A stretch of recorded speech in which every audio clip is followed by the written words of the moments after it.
Fishing Gurus podcast.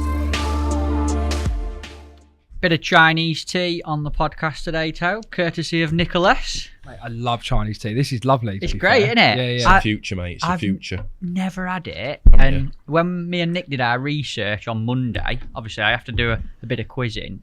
He took me to this like really authentic Chinese restaurant, and I had Chinese tea for the first time. Folks, if you've never tried it before, get on it. What's it? What is it? Jasmine? Yeah, jasmine tea.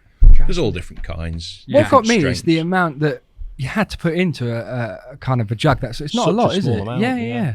Tiny, innit? And if you open that lid, you'd be amazed how much there is in the bottom. The leaves expand. Got to be better for you than normal tea as well. I'd like to think so. Christmas podcast special. Welcome, Nicholas Speed. Thank Pleasure you. to have you on, mate. Yeah, it's a pleasure to be here. Thank you. Awesome. Been looking forward to this one. Quite a few people have asked to get you on, so it's great to finally have you here. Christmas special. I'm going to throw it out there. Fishing Christmassy question to kick off. What's the best Christmas present you've ever had? Fishing related or not? Yeah, something that will always stick in my mind as a kid. I think from an angling point of view, if you had a present brought you to do with fishing, it was like the ultimate dream, you know, in your teens. And growing up, TriCast was the kudos of brands, you know, brilliant rods. So it was the TriCast Aristocrat Waggler rod. I really wanted it. And I've heard of that rod. This was the day when it was all waggler fishing, bit and bag at feeder work, waggler, a lot of waggler work. And what a rod. It was just like a dream to pick up. And Mum and Dad brought it me for Christmas. And did you go out fishing with it? Only a few times. Why? That's another story, but had it stolen. Literally Never. 3 weeks after Christmas, back end of January, went up to Dam Flask. Shall I tell the story? You've got to. That's what this is all about. How Okay. old are you at this point? I reckon 14, 15. So, like, not been fishing that long. Yeah, started at 11, Right. but now getting really keen. You know, you want to upgrade your tackle. And you've just been bought this amazing waggler rod. Honestly, it was just like, wow. And I still remember the day when I first used it, and I fished about peg 5 on the boathouse, and I had 5 big roach on the waggler.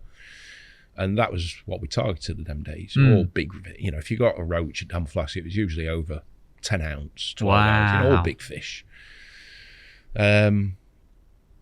But yeah, there was 3 of us went up to Dam Flask, winter's day. The whole of the reservoir was frozen over. Of course, this is when we couldn't drive, so parents have taken us up there. Got up there, Pat and Brian Needham, who were running a match, a little bit of a knock-up on the boathouse side. Pulled up, wound the window down, said to Pat and Brian, you know, we're thinking of pleasure fishing, and Brian went, I don't think you'll find anywhere. I think your best chance is park at Low Bradfield Village, walk from the neck end, and even the channel. You might be able to get in the channel somewhere before the neck. So parents dropped us off, started walking down, couldn't find anywhere. So we both decided, all 3 of us decided, right, let's break the ice in the channel. It's only about 6-7 meters wide, but it's always some fish there, plenty of dace to be caught. So they're holding on to me. I've got my waders on. They're holding on. It was one of those mornings. It was a really frosty January morning, but the sun was shining. So you could tell it was going to be a nice day, but cold, crisp. And I'm in the process of breaking the ice in my waders, and I've slipped straight through the ice, gone in, up to my neck, and they've dragged me out. That's dangerous, Yeah, mate. Honestly, it was freezing. But actually, the sun was now beaming on me, and now I'm just billowing off steam. And I'm stood there going, actually, I feel quite warm, like an idiot. Anyway, cutting a long story short, we did find a little area on the other side of the lake. So we then walked round onto the other side of the res. Not forgetting, Dam Flask is 115 acres. So massive. It's a massive. And it was a long walk to find somewhere that was ice-free. Only a little patch. Got set up. None of us had a bite. And of course, in the process to try and keep warm, I've now hung all my clothes on the tree to try and dry out. You know, as they will do in January, not. Sat there in my underpants, and then decided to just start doing a bit of running to keep warm. by this time, Stephen Wilson and Andrew Morris, my schoolmates, so I used to go fishing with relentlessly through the summer and the winter at places like Damflask and Worsborough. They'd disappeared somewhere. They were building a fire or something like that. Is that what you used to do when you were together? Yeah, they were always doing something. I was the fisherman. I wanted to fish. They wanted to just mess around. Right. So I'm running around trying to keep warm. Anyway, I've got back. I feel a bit replenished now. I feel quite warm. Still, in my underpants. And this was a time where Damflask wasn't as popular for walkers. So you could be sat there up there all day and not see anybody. So I sat on my box, old Shakespeare box, and I got my old wooden tackle box with all my spools of line and my hook tire. And I was using a little Winkle picker feeder rod, chucked my feeder rod out, didn't have a bite, gone to reel in, snagged up. So I went to tie and hook length on, and I'm thinking, where's my box? And then I've looked around and realised all my tackle had been stolen. So I'm now like really panicking, and then I've checked Stephen Wilson, Andrew Morris's tackle. All theirs is there. It's all there on the bank. So I'm thinking they're doing a bit of a wind up here. And finally they've appeared. I says, "Come on, where's my tackle?" And they said, "What are you on about? Where's my tackle? It's not here." And then I realised that they weren't messing around. That my tackle had been stolen, and we actually found my rod bag in the woods. And some kids had jumped over the wall, taken my rod bag and the rest of my tackle, which wasn't a lot, but in them days it was everything I got. Don't matter, does it? It's the point, isn't it? Yeah. I was distraught, and I was now in tears, Yeah. crying my eyes out. Found the rod bag, nothing in it, and my favourite rod had gone. Oh, mate. The Christmas present. Present. Oh no! I was absolutely distraught. What happened? What did you get? Some more tackle or? Finally, yeah, we obviously we got a claim, but yeah, it was just. That's horrible. Just losing something that, especially that your parents had brought you as well. So quite a lot of money for him to fork out at the time. Yeah, amazing. What a sad story to start the horrible. Christmas. Yes. Happy Christmas, everyone. And on a lighter note, Tears running down. it was. I'll never forget that. Never forget that. Wow. Yeah. Amazing. Obviously, Damflask. I know that you fish there a lot now, and I've actually been up quite a few times myself in summer practicing slider fishing. Stunning place, Tobes. Like a massive reservoir right on the edge of the Peak District. Big, deep. What a place to fish as a young angler. Was that somewhere that you sort of honed your skills and got into match fishing? It was, without a doubt, it was, a bit of a gathering place. Everywhere, in our younger years, Damflask was the place to go. Everyone went there. Is that the picture up there then, Nick? Is that? That's it, yeah. That's, I'd say that's 1985, 86. Look at the tackle we had. That's all we had. Seat box, keep nets, rod bag. You carry it all in one go, all together. Yeah, and what a special place it was. And so 3 of us used to go up there relentlessly every weekend. Who are these 3 in this picture then, Nick? So Andrew Morris, Stephen Wilson were very good mates at school, and it was Stephen in the background that actually got me fishing in the Millazers Park. Really? First ever fish. And then obviously you just want to get itchy feet and move on and try somewhere different. And lo and behold, let's go to Damflask. And it's always been it's always been there for me, Damflask, through all these years of fishing. Even now, just going up there and having a walk around is stunning. Yeah, it's a gorgeous place. Beautiful place. It is gorgeous. Yeah. What holds a lot of heritage. Yeah, it does. It does. It's beautiful. In terms of like matches and stuff, what did you do to get into them, and what were the first few matches that you fished there? Because I'm from Sheffield, and I know nothing about match fishing at Damflask and what it were like and what went off. I mean, they hardly have any matches there now. What were it like then for you as a young angler, and what matches did you fish? It was hugely popular, to the point where they had midweek matches. They had Wednesday afternoon matches that was organised by Keith Ashmore. And ridiculously popular. And I started fishing the opens, the Saturday opens, obviously off from school. And And I remember, I think it was my second or my third match I won. Never. And it was, but I'd say the most memorable match, and in my very early years, was when I was 13, was the Danflas Championship. Which they do still have that one now, don't they? That's right, yeah. But then there was a lot more anglers in it. What we talking? How big a match? Over 200 anglers. Never. All around Danflas? Yeah, all around. It was an even bigger... in fact, I was talking to Wayne Bartholomew. We were all discussing it, because Wayne's... We've started a Danflas Facebook page, which, you know, the turnouts have been really good. He's done a great job organising it all. And he was talking to Keith Hobson, and Keith Hobson won it, and he said there was over 300 when Keith Hobson won it. Never. So it was the kudos. It was somewhere where everyone... It was a focal point for Yorkshire anglers. And you won that match at 13 years old? At 13, yeah. With over 200 anglers? Unbelievable. Have you got any pictures or cuttings or anything? This is the thing, you see. I'm sure that there'll have been a cutting somewhere, but we didn't have cameras. You know, I think it might have been in the greening or something like that. But that must have got you quite a lot of attention as a young angler to win that event at such a young age. It didn't really. Did it It's not? just a match, isn't it? In them days, it was young lads turned up and won it. You know, and then progression, you know, and all of a sudden this young lad keeps appearing and catching a few fish, and then people start to talk about it, and that's exactly what happened. So that then gave me the itch to, I can actually win a match. I can catch some fish.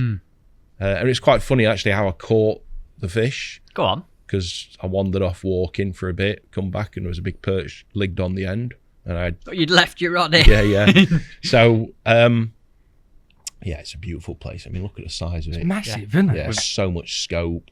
115 acres. I think it's about 90 foot deep when it's at its full level. Around it, we've got it on screen now, folks. Anyone who's listening and not watching, we've got Google Earth on, and it's just beautiful fields right in a massive valley, and the size of it is just immense. And the reservoir's quite big as well. It is, it's a special place. And I'd say from catching my first roach, perch, bream, you know, every species that we targeted in them days. What part of it were you fishing, Nick? Sorry, whereabouts?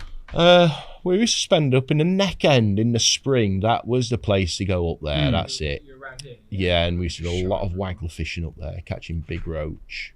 And then were the days, I remember, we used to fish like 14-foot waggler rods. Yeah. Because of the depth. Big wagglers. And I used to go home with blisters on my knuckles. You remember the old catapults with the big rubber pouches? Yeah.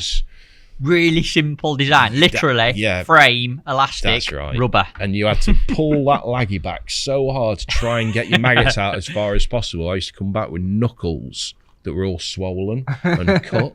Didn't you get yourself a bit of a nickname from Danflas? From wandering off? Oh, the Wanderer? Yeah. Yeah, because when I was fishing the matches, I always wanted to learn and try and get those hints and tips off people while they were fishing. That's how you learnt that information. You know, you'd always, even nowadays, you taught your eyes taking so much more information than your ears. After a match, people will tell you what they've done, but actually when you see it with your own eyes, what they're doing, big difference. So I learnt so much as a youngster, just walking the bank, and then I'd go back and change my approach or do something completely different or fine-tune my approach. It made a massive difference. So yeah, that was, in them days, that was the only way of gaining information to make you become a better angler. If it wasn't through your own thoughts or your decisions or your actions, it was through somebody else showing you what they're doing. How different is that for you, Nick? Because obviously, like the learning process of match fishing, I mean, in my opinion, you are very highest level match angler now, but like your learning process then as a 12, 13, 14-year-old with no YouTube, no videos, no social media, no Facebook. How different is that to a 12 or 13-year-old growing up in match fishing right now? Well, I mean, it is phenomenal for the angling industry where we are now. Information, accessible information at the touch of a button is just such a good thing for fishing in general. But what you got to remember is back in them days, exactly like what you've said, It was down to you as an individual to try and figure these out.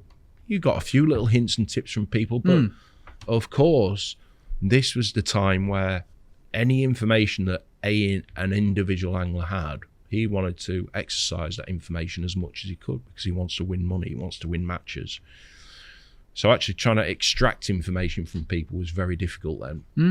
And this is why I wandered. I walked around because you caught them in the act.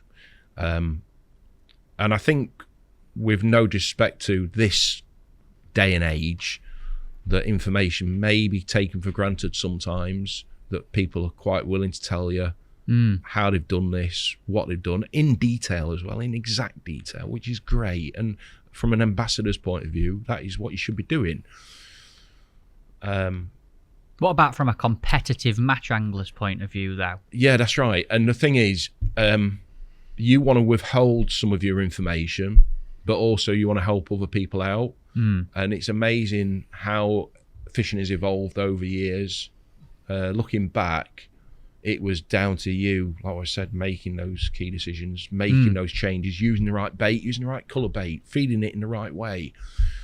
And you'd found your own little groove and it worked. And there was nobody else that could touch you. But now the gap between the top level match angler and the level below, the tier below, is so close now because that information is so accessible. And if you want to become a better angler, the information is there. Go out and practice it and put it to use. And finally, you'll find your own little groove with the information you've gathered. Back then, it wasn't like that. There wasn't that information. So, very true comment what Tommy has always advocated, which Tommy is... Pickering. It's one of the hardest sports in the world because we can't see the object ball, which is so true.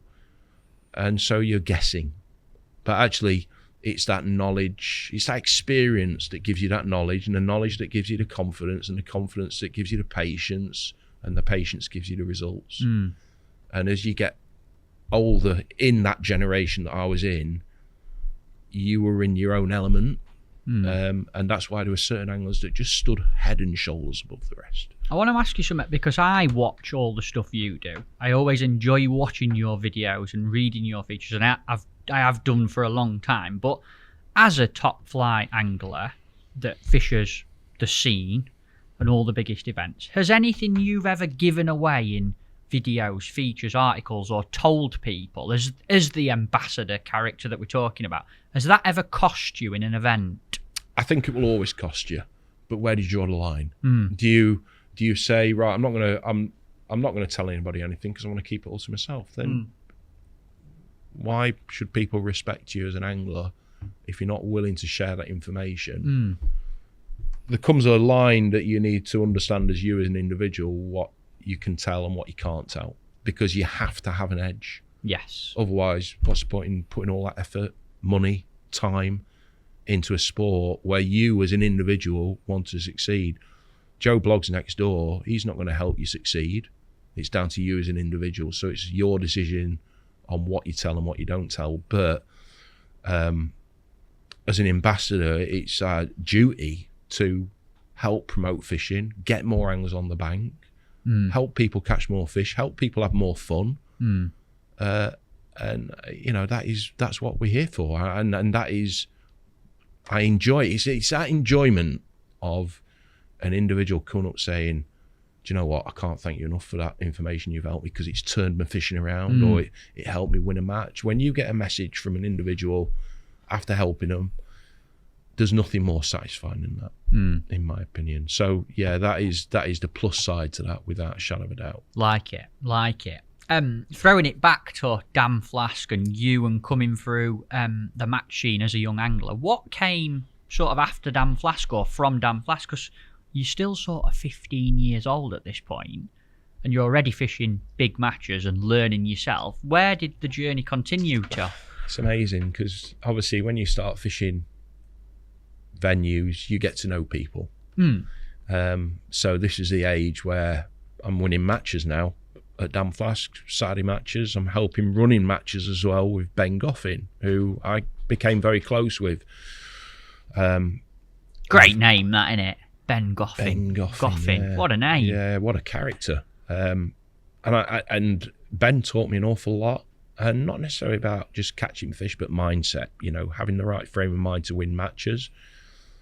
Of course. What was the mindset? Obviously, I want to know that now. Positive attitude. But having confidence in your ability. But in order, like what I said, in order to be confident, you've got to have the knowledge and the experience. So actually, I suppose like Dan Penner says, show me your friends and I'll show you your future. Ben was the kind of person that was so influential that the stuff that he would tell you makes so much sense. And that was like, right, I can't wait to put that information to use. And then you put it to use and wow, this is brilliant. It's like you've opened another avenue into your fishing mind. And I remember going up to Dam Flask on a regular basis, and now I'm getting itchy feet. I want to go somewhere else. Yeah, we used to go to Fleet's Dam, Coombs Reservoir. Of course, this was like when it was it was the most iconic bream water in the country, or one of the most iconic bream venues in the country, Worsborough. But I wanted to go somewhere else. And this is the time where Coombs Reservoir was extremely popular as well, which is up at Chaplain Frith. Yeah. Between Sheffield and Manchester. Right on the Pennines, yeah. Beautiful place, really, really popular matches. So Ben used to take me up. So Ben was a bit older than you at the time? Oh, Ben, yeah, unfortunately he's passed away now. Right. But, 40 years older than me. Wow. But what a brilliant angler. In them days, he fished with the greats like Benny Ashurst and Sid Meads. And a lot of experience there. Lot of experience. Very, very good breed. But obviously he was brought up at a time where they used to go on with him fishing bomb and bread, catapulting balls of bread out, balls of ground bait. No feeders were invented at that point. And he, won a lot of events, including the King of Clubs. Massive event in Ireland. In Ireland. So he's like now saying to me, you need to go somewhere else. I'll take you up to Coombs. You'll love it up there. And I think it was my third match that I won up there. I can't remember what peg I drew, but I know I drew next to Kevin Hill, or next but one to Kevin Hill, and I won the match. But I didn't have a lot of money. I was by this time I was just started on a YTS course. Left school at 16, now on a YTS course, becoming a chef, like a trainee chef. Interesting. I think it was $28.50 a week I was on, 28 quid a week. So I didn't have a lot of money. So Coombs Res turns up. He had £10 entrance fee and an optional £5. So it was 15 quid pools then? 15 quid pools. Wow. Entered into the tenner.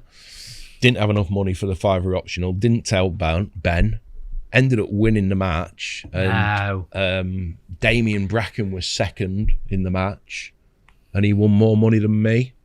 A lot more. Because you hadn't chucked the extra £5 in. Super Bowl. And what did Ben say when he found it? He went absolutely mad. Did he really? Yeah, he was disgusted. He went, why don't you just tell me I'd have lent you the money? I went, yeah, well, I don't like to ask. He says, yeah, it's cost you an absolute fortune, that.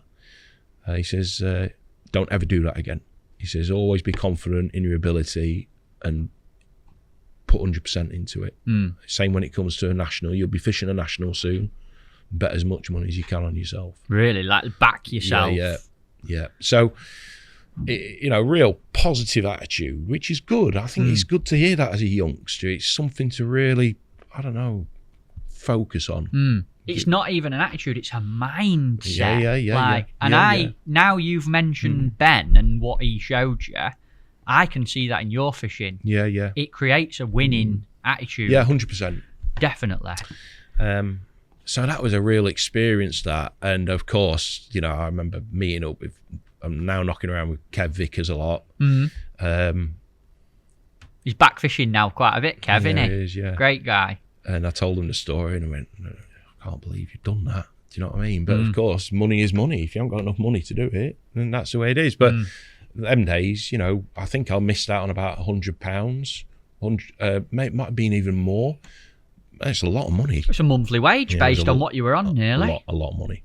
So, yeah, I had some great times in my younger years, floating around. But, of course, there weren't the commercials. No. You know, and then Coombs Reservoir was popular, and then as soon as I passed my driving test when I was 17, that's where my fishing changed, because I wanted to travel and experience the Mecca, which was places like the Witham and the River Witham. Wow. But the Witham was the Mecca to me. Well, this excites me because so many people talk about that scene, and it's definitely been iconic for match fishing. But I don't think anyone's been on this show yet and divulged into it a lot. So is that where you went next? I was, but I was on the infringement. I missed out on the best part. I was in, the younger generation had just started going there when it was actually on the decline. Right. But the matches do incredible. What was it like? Incredible. What happened on the Witham? A typical scenario would be I'd be driving down with Ben, or I'd be travelling on my own. It's an hour and a half using my mum's mini metro. And as bizarre as it sounds, I know exactly. Yeah. Like 3 of us sometimes in a mini metro, 3 lots of tackle. Cozy. You couldn't get one set of gear in it now. Incredible. Driving down there, Kirkstead Bridge. Getting down to Kirk, you can actually see the queues of anglers waiting to draw. Wow. It was unbelievable. So especially the Witham always hosted a national. Right. So prior to the national, the turnouts were massive, and especially the weekend before, which was officially like the last day you could actually fish before the national. What do you class as a massive turnout? Because obviously a big turnout nowadays, I'm sure people listening are putting a figure on it. What do you think's a big match, folks? Have a think. But come on, what's a big turnout there? Yeah, 200-300 anglers, regular. That doesn't happen now. No. On an open match, and it will never happen because just everything's been diluted. People have so much choice, which is great, phenomenal. But at the time, there wasn't that choice. Everything was condensed. The turnouts were condensed onto specific venues: the Trent, the Witham, the Welland, the Fen Drains, Sibsey Trader, Hobhole Drain, all those notorious bream spots, and everyone was going to pick that specific area where they may catch a load of bream and win a big event. So the build up to any national event on places such as the Witham were incredible. Massive turnouts, and it was that feeling when you got there and you're in the queue. I don't think we'll ever see it again, where you could be waiting 40 minutes to draw your peg. Never. In a queue. What were the atmosphere like? Oh, incredible. And of course you're mixing shoulders, bumping into shoulders with, of course it's all hearsay, apart from what you read in the Hanging Times. That was your only source of information. Your Edgar Pennells, your Roger Wakinshaws, your idols that were just on a different wavelength regarding angling ability, and really shone through, your Alan Scotthorns in your younger years, Tommy Pickerings, Andy Sellers, that lived on the Witham and just knew how to fish it like the back of the hand, and just performed and caught fish wherever they drew. To go down there and compete against them was like a real challenge. This is the next level now. Right, you're up in it, aren't you now? This is it, Nick. Right. Show me what you've got. This is what's going through your head. But of course, you were just hoping for a decent draw. And I remember one of my early matches, I drew 201 on Reedy Bay, which is just a great peg, great area. Anywhere on Reedy Bay, it's just like something's happening down there. I'm getting quite excited. Do you know what I mean? And I still remember it now. Opening the ticket up 201 Reedy Bay, and I won the match by an ounce. I had £46. And this is an open match, big open. So of course using like little Drennan feeders, but balling it in at the start. 5 Babby's heads with a whopper dropper, bottom of the far shelf, and it's amazing. Then wherever we went bream fishing, you got your ground bait catapult out. See, that skill set's not about now. No clip. You didn't fish with a clip or anything like that. No line clip. No line clip. There wasn't one on a reel. No. Maybe an elastic band. We used to. I prefer to use my judgment, and from fishing places at Damflash where You might be putting 3 or 4 balls out, fishing a little feed or even a bomb over the top. You knew that you were accurate. Of course, not as accurate as a clip nowadays, but it was judgment. You had confidence and faith in your judgment. What a great grounding of rod and line fishing. 100%. I mean, you're what, 17, 18 at this point, and everything we've talked about so far is rod and line work. Waggler fishing, feeder fishing, bomb fishing. That's right. Yeah, so, putting 5 balls out, bottom of the shelf, you wanted to be confident your bait was in a reasonably tight area. 46 pounder bream. I think we were using a 20 hook, double maggot. Incredible. And I won the match by an ounce. So, looking back, wow. So I think that was one of my early matches, and that was one at first, and that was a big match. There was a lot of anglers in it. Plenty of money for winning that honestly, one. I was so chuffed. Yeah? Yeah. What did you do when you'd won? I was a bit elated, to be honest with you, and I couldn't wait to go home and tell mum and dad. Brilliant. I won. Of course, they were over the moon. And of course, now you're itching to go next time. But of course, I've got to work all week and wait another week to get back on the bank. It was amazing because I then got speaking to Dave Angel, who was the manager for Royal British Legion, Bridgnorth Royal British Legion. Never fishing in a team event, never done any team fishing. He says, we want you to fish for national. I think it was Division 3 national. Do you fancy it? So I went, yeah, I'll fish for it. And as bizarre as it sounds, it was actually, I think it was that year. It was Grant Albert was fishing in that team as well. Right. So Grant's now getting known. I think whether I'm mixed up, but yeah, that's right. It was that year, and then I fished my first ever national. I think 1,000 anglers, nearly 1,000 anglers in this national Division 3. This is when the turnouts were incredible. So the Witham, for example, we had 2 big events. Of course, there were 3 big events. You had the national, but then you had the Wards and the Stones event, which are both breweries. The Stones, I think, was 1,000, and the Wards was 600. 1,000 peg open match. That's ridiculous, though. It was incredible. I can't help but get a bit political when we talk about it, but fishing's kind of, when you mention breweries sponsoring events, and obviously cigarettes used to sponsor it, the Embassy, Pears, that's right, massive events. I can't help but feel like we've took a step backwards because that doesn't happen now.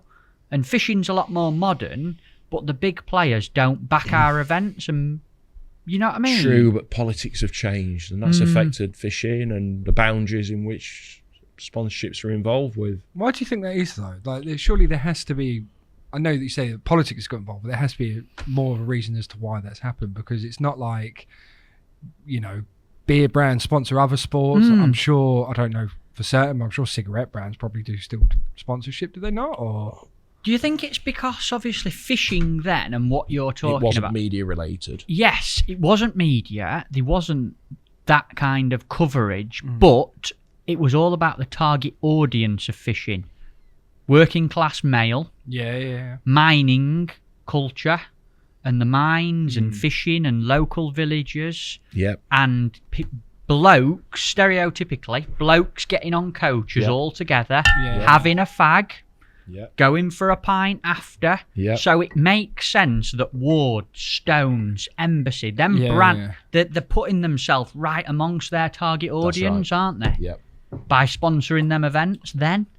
Right, okay, but that's fine, but you haven't got, like you said, you haven't got that now, but you could still have that with, I don't know, it doesn't have to be beer and cigarettes, it could be anything. It could still be, but it isn't it? No.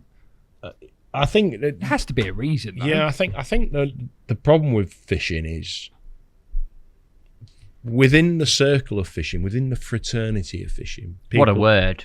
Fraternity. That's word of the podcast so far. People understand and respect how popular, and it's the most participated sport in the UK. Outside of that circle, and I always advocate this fact, that you're outside of this circle, people look at you and think, Well, you just sit on the bank watching the Yeah, yeah. So from a business point of view, why would anybody want to sponsor something like that? Mm.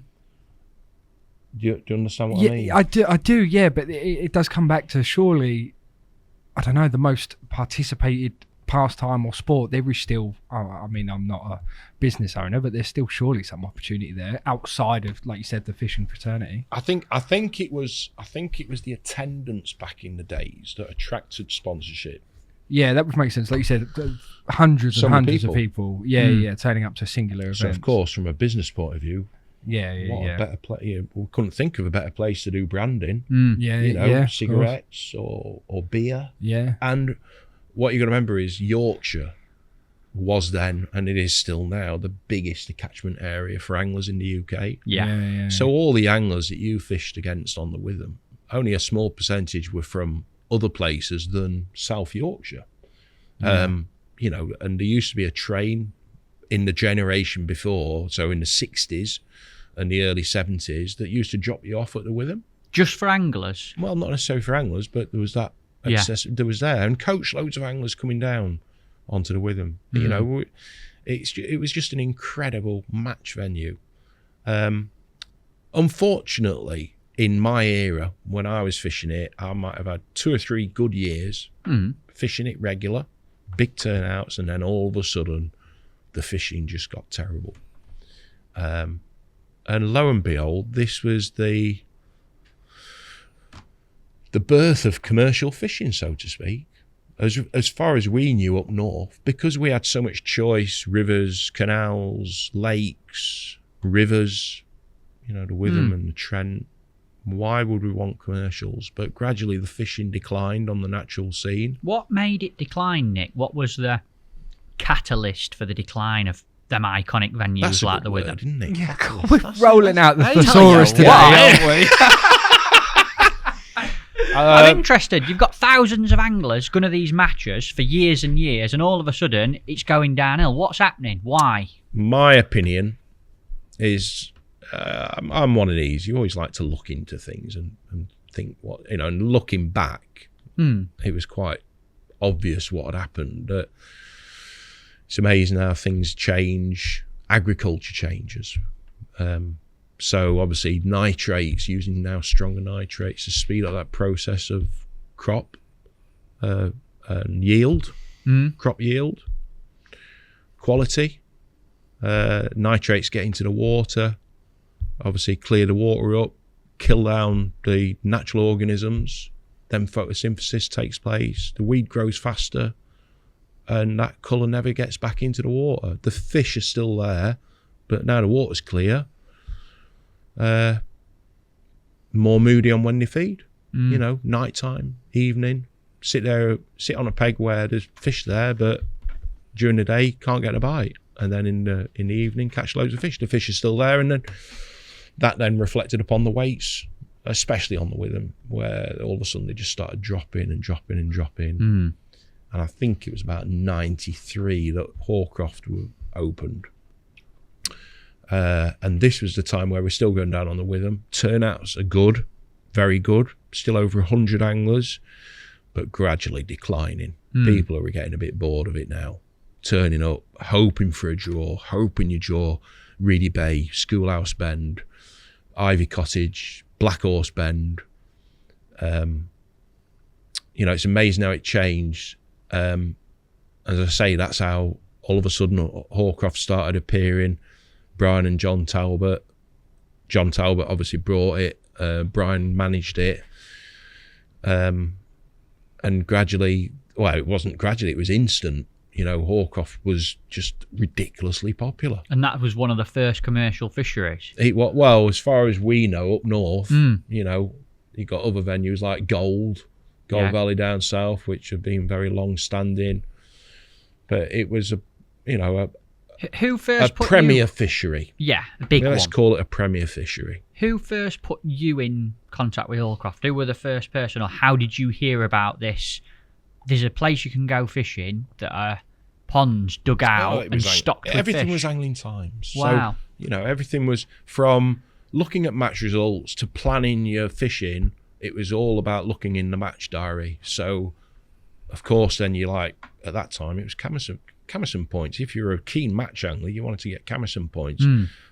Trying to win the Camerson from Yorkshire was very difficult because there was so many different venues. Like what I said, from naturals, all the different array of natural venues, and now commercials. The anglers are now getting split up even more. There wasn't that density of anglers, that gathering of anglers anymore, like there was on the Witham. So as a result of that, it was harder to get points. So in order to guarantee yourself of at least getting in a match of over 60 anglers, you had to do your homework in the match diary, ring up the match organiser, you know how many you got booked on, spend quite a bit of time on the telephone, you know, no emails or texts or anything like that. It was literally sometimes using the phone box. You know, if my mum and dad couldn't let me use the phone, I'd then get on my bike and go down to the phone box at the bottom of the road. I quite like the idea of that being a part of my prep. That's right, with Angling Times in my back pocket, with, you know. That's proper old school. Yeah, old school, you know what I mean? Yeah. That you had to do your own research. And it was amazing what information you got from the Angling Times. You couldn't wait to actually see what the match results are or what venue. And, that's fished well this week. Right, I'm going to book on for that next week. Do you know what I mean? There were 100 anglers there. Or he's caught on that this week. Right, yeah, I like using that. So give it a go. So amazing how much information you gathered from the paper. And that was your only source of information. Apart from obviously your friends that you spoke and got to know. This is not any sort of insinuation or anything, but the question and the burning question that I've got then when we're going through this transition from fishing the Witham, big turnouts there, to anglers being split up and fishing more commercial venues, and obviously we're going to talk about Hallcroft in detail, but the question is, did the rise of commercials kill the natural venue scene? No, it was nature that's killed it's the course of evolution that's killed the natural scene, not commercials. It's just the way it is. You look at the Trent now. How good is the Trent? Phenomenal. Yeah. My favourite venue. It's every natural venue goes through transition periods, changes. You know, it could be many elements involved what caused that. So at that time, it was just one of them things. Exactly like with the problems what I've already explained. And as I say, and that's why all of a sudden the turnouts at commercials like Hallcroft and Hayfield was up and running now, were incredibly popular. Wow. So I remember travelling down to the Witham, get there in the morning. If I didn't get a decent jaw, or I might be fish for an hour, pack up, get to the nearest, I can't remember what the nearest village was, but get to the nearest village, get on the phone up Brian Talbot and book on for the afternoon match at a weekend. From a phone box? From a phone box. And then drive up to Hallcroft and fish the afternoon match. Never. Yeah. Wow. Because you knew there were big turnouts and, Camerson points. And, I qualified for Camerson final a few times. But like what I say, trying to amass like over 30 points from Yorkshire was quite hard. But there are a lot of anglers that did so on a regular basis, like Gary Jubb. I've did a couple of times. But it was just about fishing proper matches, What was that like for you as an angler? Obviously, you've had all this natural venue upbringing, Dam Flask, big reservoirs, then the Witham, and this commercial appears that's got different species of fishing. Like, was it like starting afresh? How did you go about learning? It was an open book, wasn't it? And this is what made it so exciting. This was, of course, before pellets. Excuse me. So it was like maggots, casters, corn, and I remember one afternoon match, 70 odd in the match. I think I needed 3 points to get in the Camerson final. So we're halfway through the season now. Afternoon summer match, turned up, and I've only had like a pint and a half of casters. Because of course, like, you're going down to the Witham, not thinking about Hallcroft. You're going there to draw a bream peg. And of course, money was tight then. You didn't have a lot of money, so you couldn't go into a shop and think, well, I'll get 8 pints of casters in case I go to. It wasn't like that. you minimal amount of bait what you needed, so to speak. Pint and a half of casters, pint of maggots. Of course, John crap on the Witham. Right, I'll go up to Hallcroft. And I ended up winning the match, but I ran out of bait. £39. I think Rob Perkins was second. I beat him by about £1. But ran out of bait because I'd only got a pint and a half of casters. You fished a Hallcroft match with your Witham bait. That's right. And won it. Yeah, that's right. So Wow. it was like, it was incredible then. And this was the day where Hallcroft didn't have day matches. He had afternoon matches. Very, very popular as well. And it was just that learning curve of figuring out how to catch, I'd say, new species, carp. And I caught, it took me about a year. I won a few matches, but it's not about winning a few. It's about feeling the venue, being in touch, in tune with the venue. And I reckon it took me a year, a bit longer. And at that time, now you've got like Brian Sullivan, Johnny Howard, just to name a few, Keith Noble, Alan Barker. Great anglers, great anglers, but just knew how to catch fish because they're on it all the time now. Took me a year or so to figure it out. Started catching a few fish, and it just progressed from there. What would you say? Like, obviously, I don't want to just miss that. That year must have been key. But how did you as an individual learn? How did you work to learn? I spent a bit of time with Brian and Sullivan, who's just a great angling brain. But also I took it upon myself to figure things out myself, and it was all down to bait. So what you got to remember is now, everything has been exhausted in a way regarding what baits we use, what baits we're allowed. And it's those little 1%, those little that refinement that makes the anglers start better. Decision making, timing.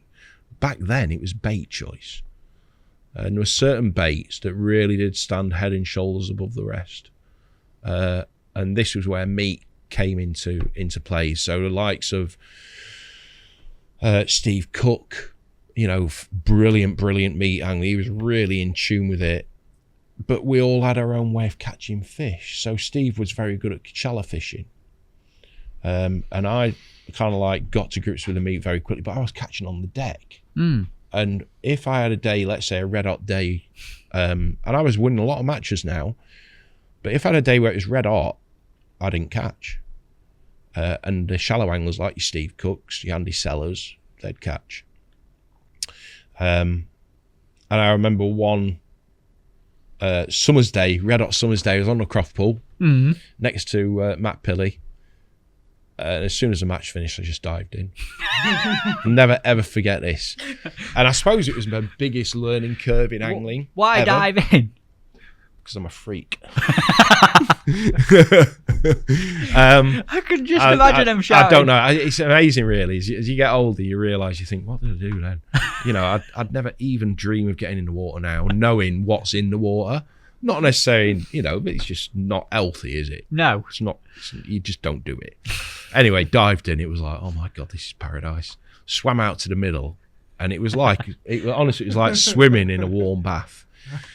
And then I've got out to the middle of the lake, and I've leveled my body up. And it was almost as if I'd put my feet in a bucket of cold water. It was incredible. The difference, the contrasting temperature between here and below. I'm sure my wiener was shrinking. It was that cold. And it was just, and I thought, I get it now. Before then I couldn't understand. I could understand people were catching shallow, but I couldn't understand why. Why they're catching shallow. But now it makes sense that the fish want to be up there. So my next match, I set 4 shallow rigs up and won the match because I knew it was the right approach. And it was those little things that made me think, right, it's not all about your decisions and the bait that you use. It's about the depths that you're fishing in. And do you think it was jumping in and feeling that temperature that was the light bulb? Oh, wow. That was like, what a feather in my cap that was. And I got in touch with Bruno Broughton. Yeah. marine biologist, fish scientist expert. That was an education. He did a piece for a feature that I wrote for Pole Fishing magazine at Crooks Valley Park. Right. Remember Crooks Valley Park? Mega deep, but it's actually the deepest park lake in Europe. Is it really? Yeah, I think it's 80 odd foot deep in the middle. It's like a big concrete bowl, middle of Sheffield. So of course, this is where thermoclines play a big part. Of course, he did all this scripting about upper layer called the hypermillennium, and then the thermocline, lower millennium, and temperature dictated by how much oxygen it holds, i.e. the warmer the water, the quicker it loses its oxygen. And this is why high pressure days, the fish want to be up there. They want to be above the thermocline so they can digest the food, etc., etc. And all of it made sense. And then my mindset is completely different, and it was amazing how my results changed. And yeah, I was winning matches, but it was I could adjust my fishing to suit the conditions. So now I'm in tune with the weather. Now I'm in tune with everything. So it wasn't just about turning up in the morning; it was about the build up prior. Still didn't have that information on your phone. Didn't have a telephone where you could do it. It was going.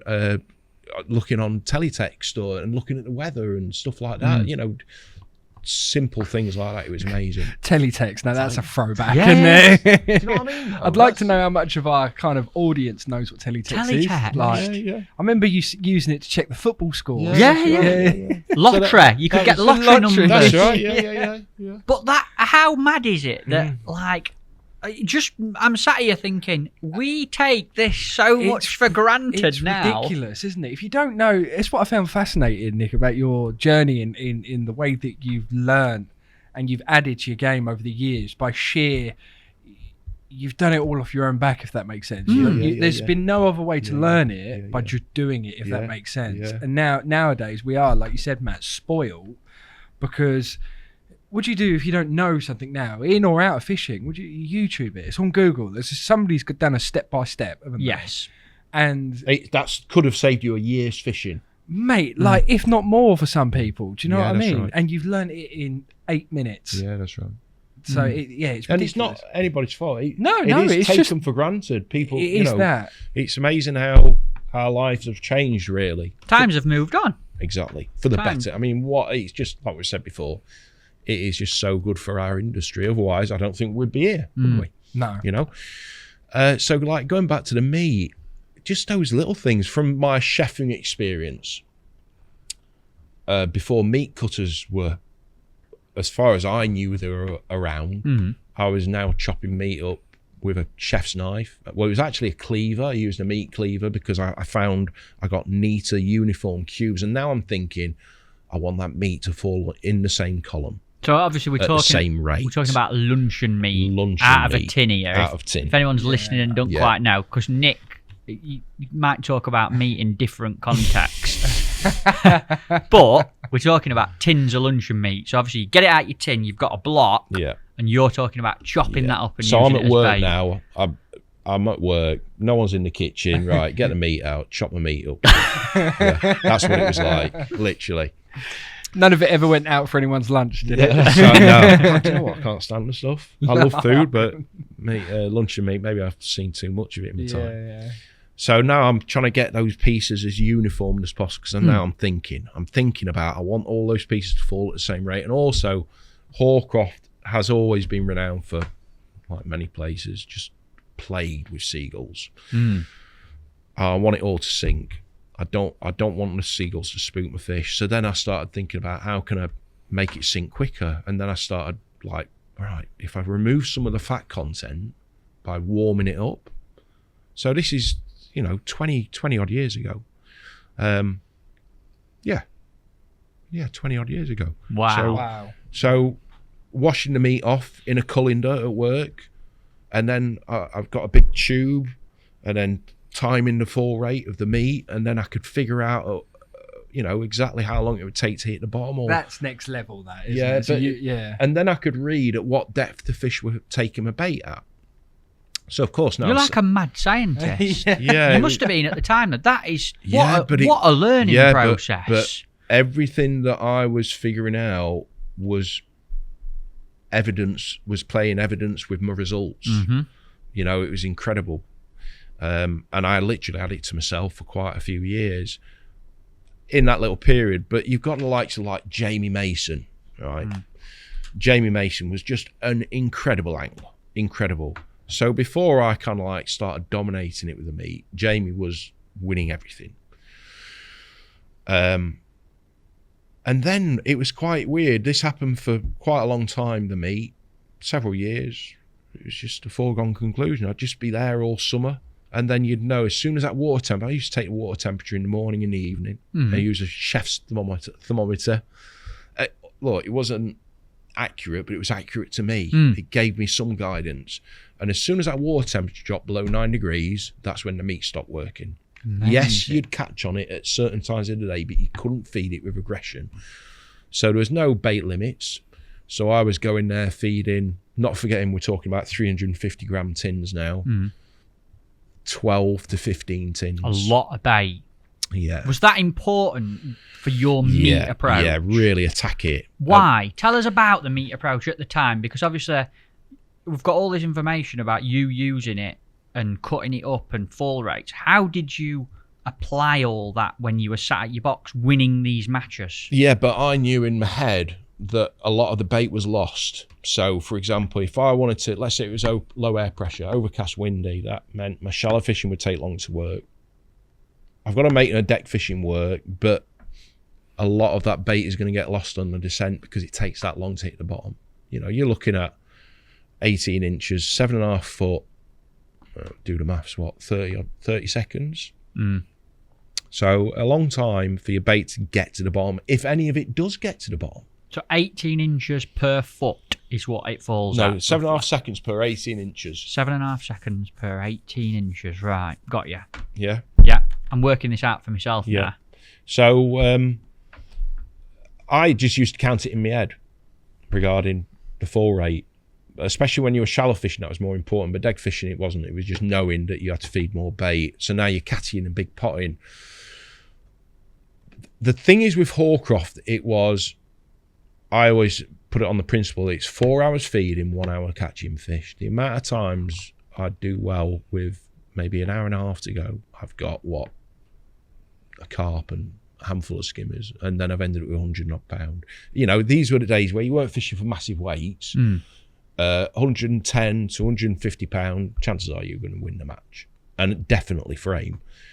But every peg was worth 80 to 90 pound of skimmers, and if you caught 3 or 4 carp and them skimmers and even more carp, then happy days, even better. So it was kind of like I was always targeting the skimmers because I was guaranteed to get a weight regardless of where I drew. So it sounds a lot of bait, but actually if you like say that if you're feeding a pouch full of meat every 15 seconds, that'll go very, very quickly.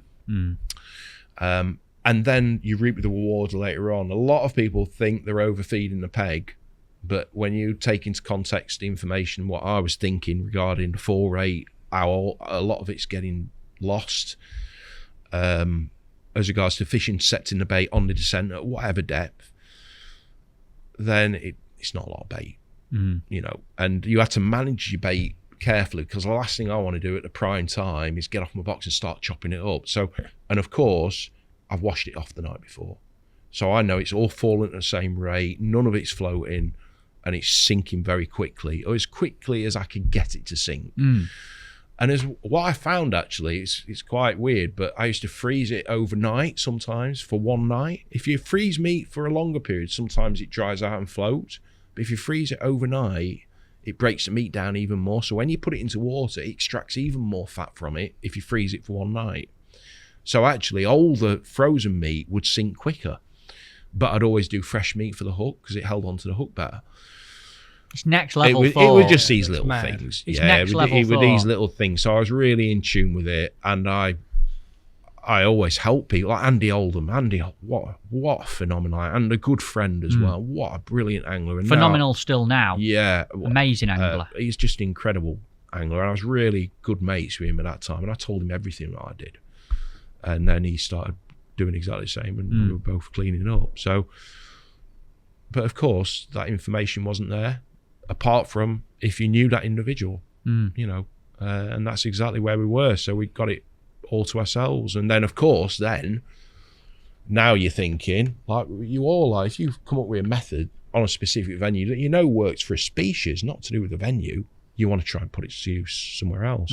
So, of course, now I'm thinking, yeah, I want to go somewhere else now.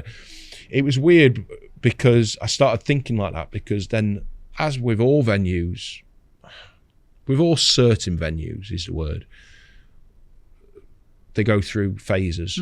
And now Hallcroft's on a little bit of a phase change. It's a transition period. It's changing, and that was due to the floods in 2007.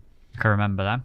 Devastated Sheffield area. Yeah, unbelievable. In fact, when I was head chef at the university, my kitchen porter fell over at Hillsborough Crossroads and lost his bag. Right. And it was found somewhere down at Rotherham. Never. Yeah. And that was Hillsborough Crossroads.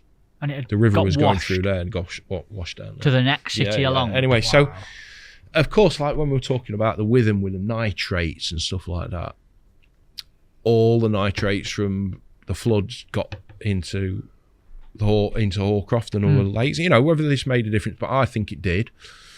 And lo and behold, ever since the floods of 2007, as soon as it comes to July, August now, Hallcroft gets an algae bloom. Turns an algae green colour, a horrible green pea soup colour. And I've always written a diary, but I've now got my stubbornness in my head that I know I can catch on the meat wherever I go and frame. You know, won a lot of matches, won quite a few big events, won the Ultimate League. And the Ultimate League? Yeah, that was huge. Yeah, it was. It was like, I won it on the last year. It was a big event. That was a 2-dayer at Hallcroft, if I remember. Yeah, it was a great event. What were it like winning that? Did you use meat to win that event? Yeah, that's all I fished, meat. I won my section every day. I won 2 of the matches outright, so it was 2 on the Saturday, day match, and an evening match.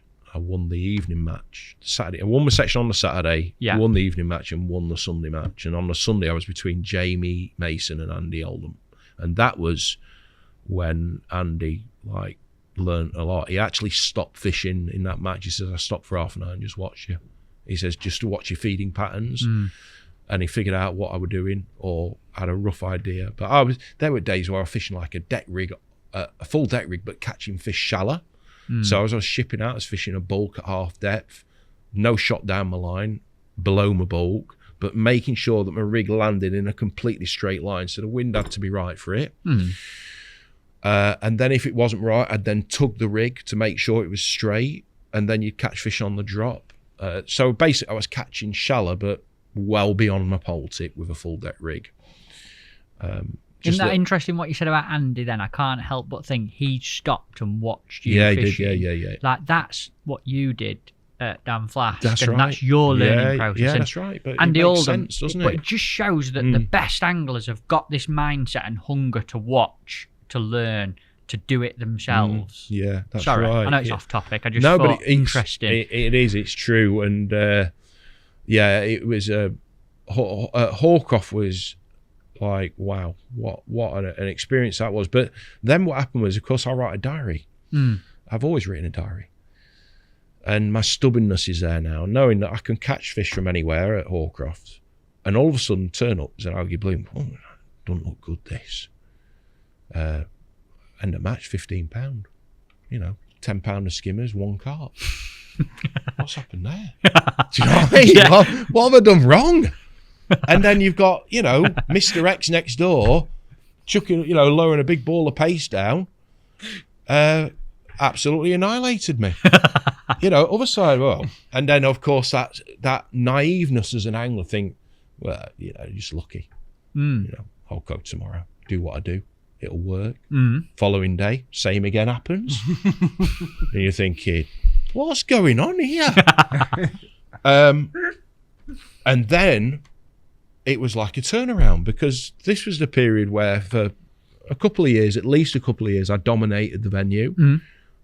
And I was overtaking the likes of Jamie and other anglers that were doing really well consistently. And then all of a sudden, Jamie were just like, wow. Jamie Mason. Wow. Just incredible. Turn up, make a rig on the bank, mix some paste up, and catch one fish from each hole and use his paste as a plummet.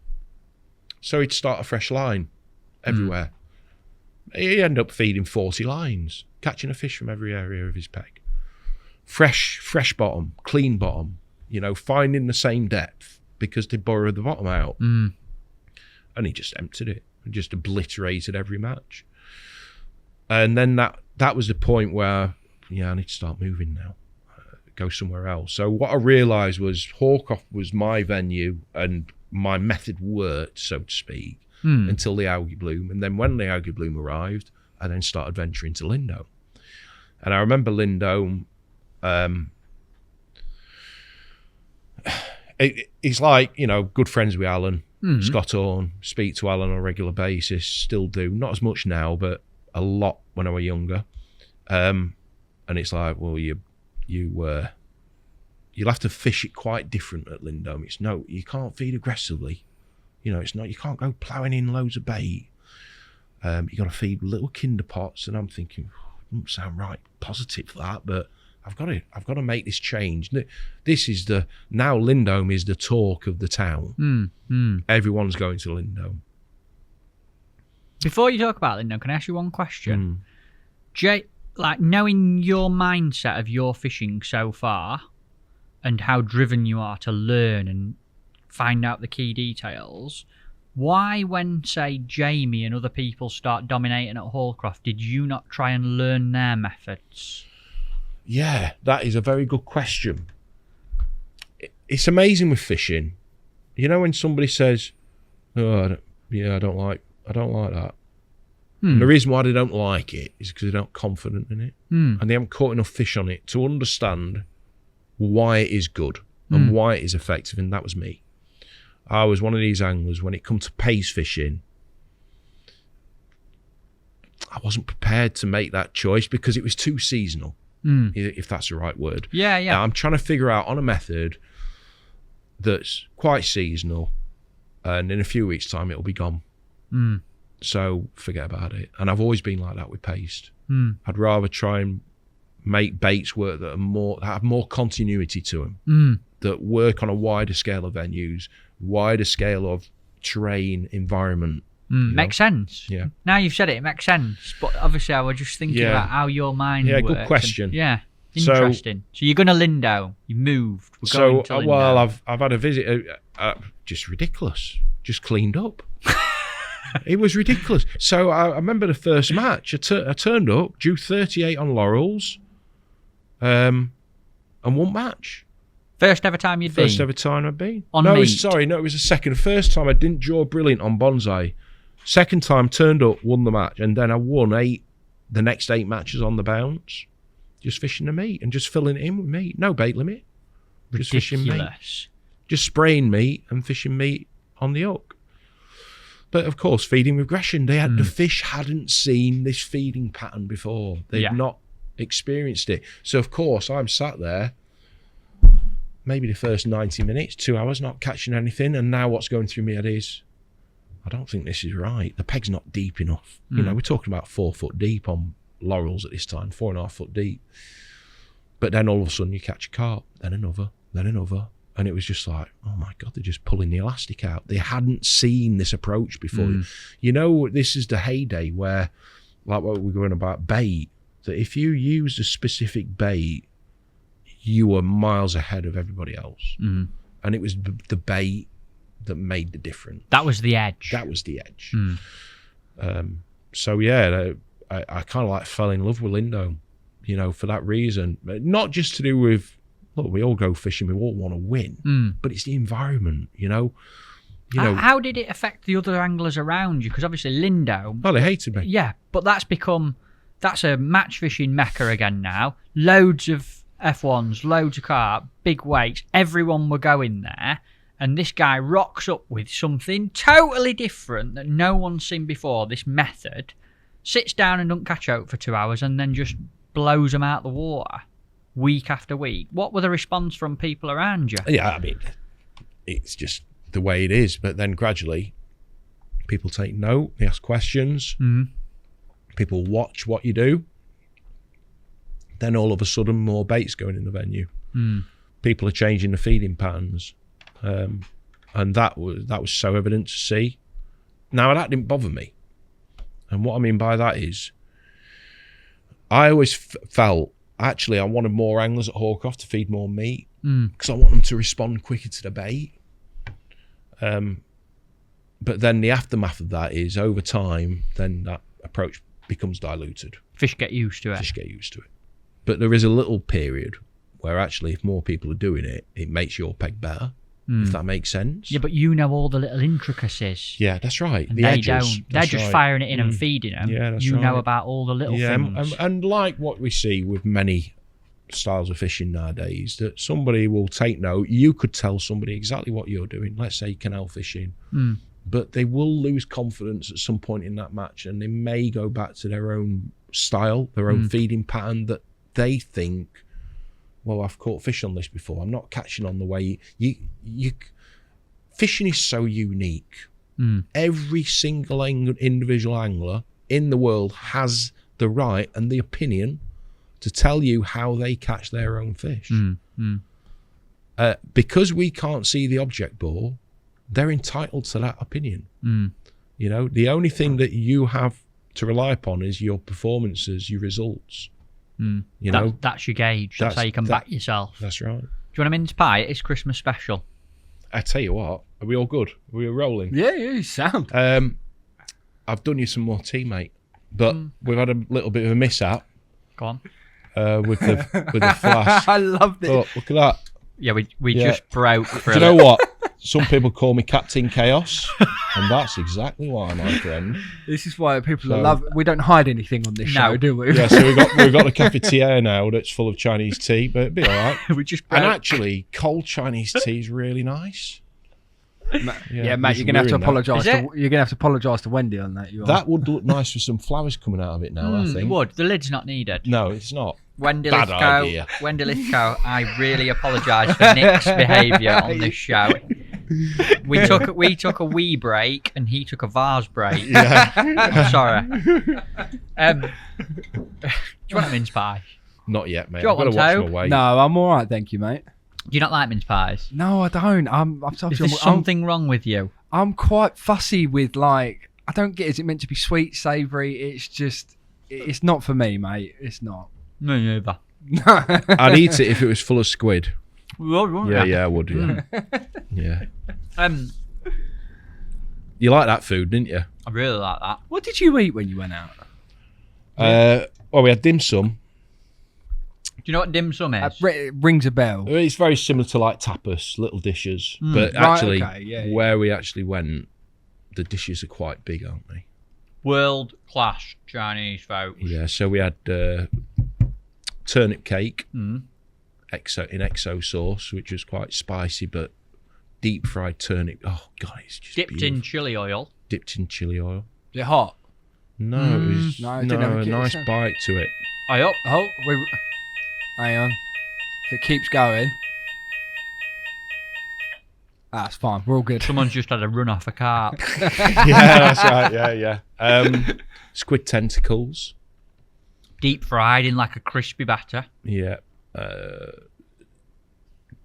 Duck rolls, duck pancake rolls. Yeah, see, that's That were standard. lovely. Yeah, That was yeah. beautiful. Well, actually, it was quite different, wasn't it? Mm.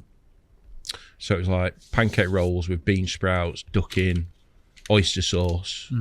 Beautiful. Here's one for you, Matt. Would you eat this? When I went to China, the province in which I was staying in, they had a speciality. They all have their own speciality dishes, don't they? And where I was staying, the dish was, I think it was the lining of a cow's stomach in an incredibly spicy sauce. When they brought this bowl out, you know when you look at something, you know it's spicy. It was like a glowing red, and then it had this like thick white. It looked like fatty meat. Yeah. And I'm actually quite disappointed. I didn't try it to miss when it came out, 'cause I just thought I'd draw the line at that. But I went with someone who looks very similar to you, Matt, very pale, ginger, and stuff like that. Don't you laugh? But I just I thought you were going to say handsome, no, muscular. just pale ginger, and that was about it.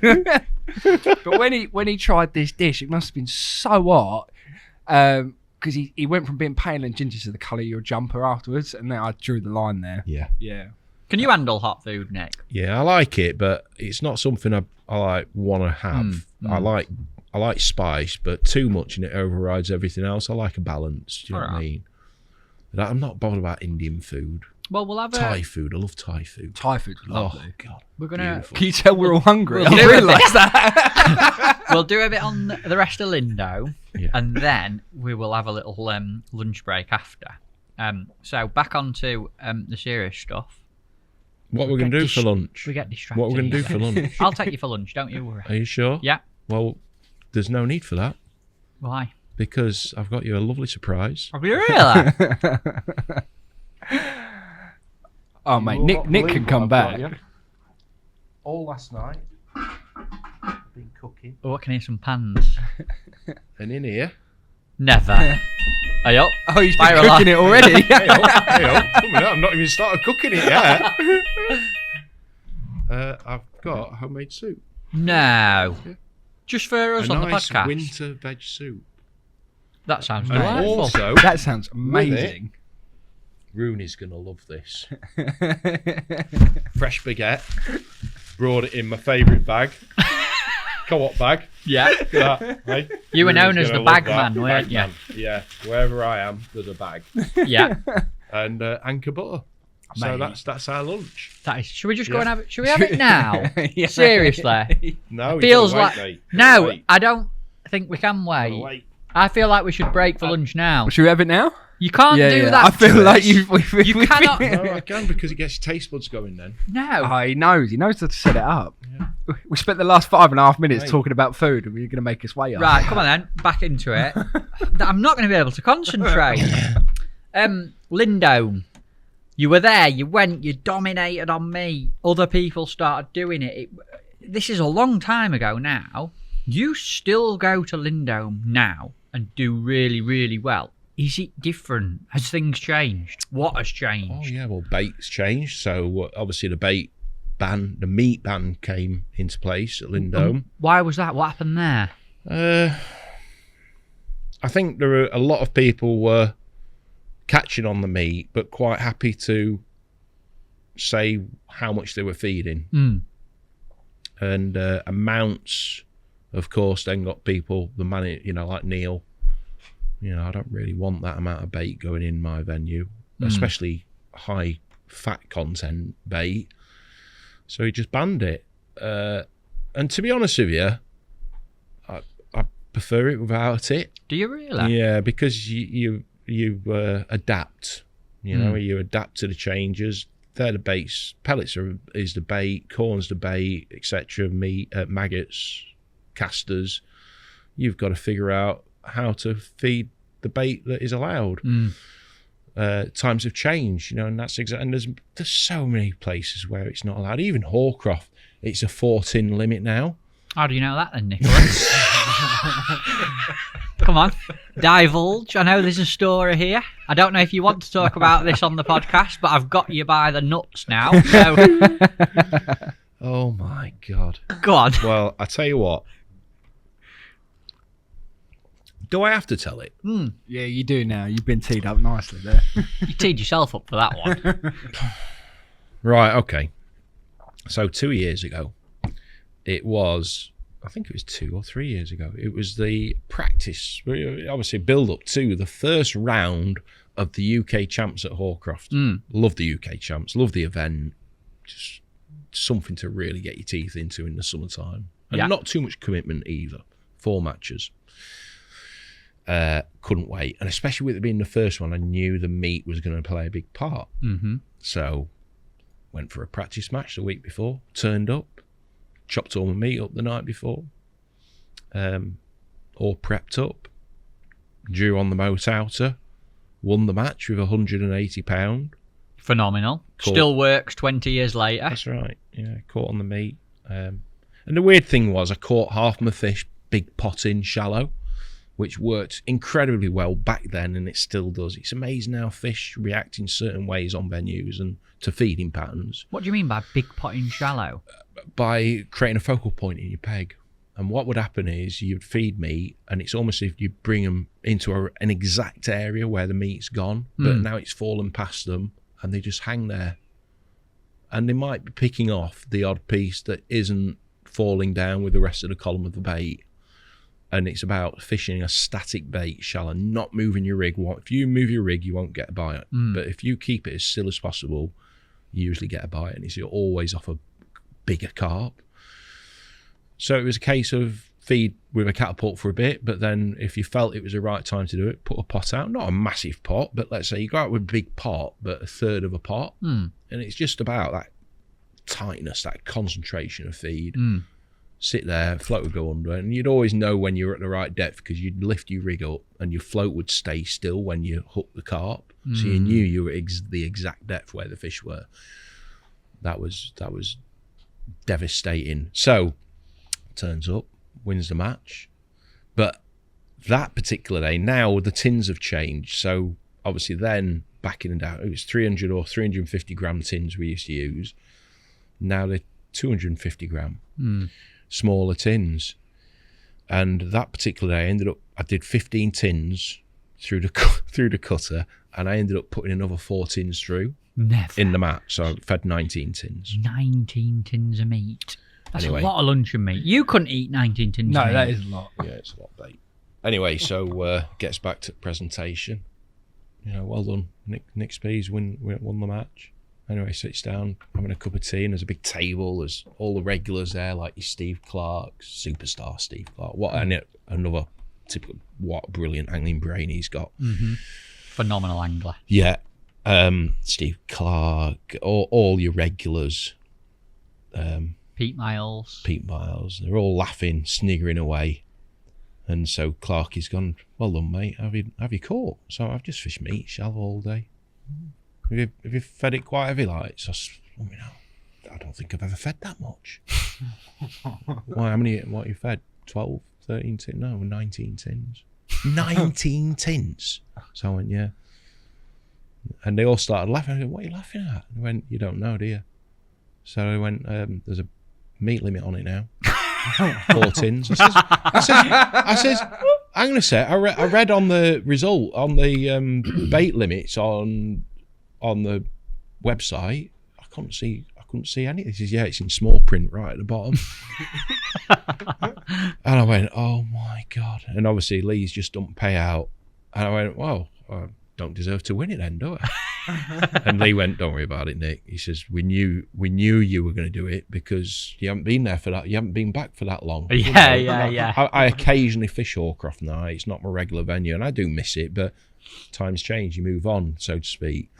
But yeah, that was funny. That. And all the lads just knew it. That's right. It was an accident. Yeah, that's right. Yeah, what a brilliant story. Yeah. That were worth you winning that just so they had the laugh. Yeah, that's right. Yeah. But, going back to Lindo, it's amazing how you just adapt, so now meat's been banned.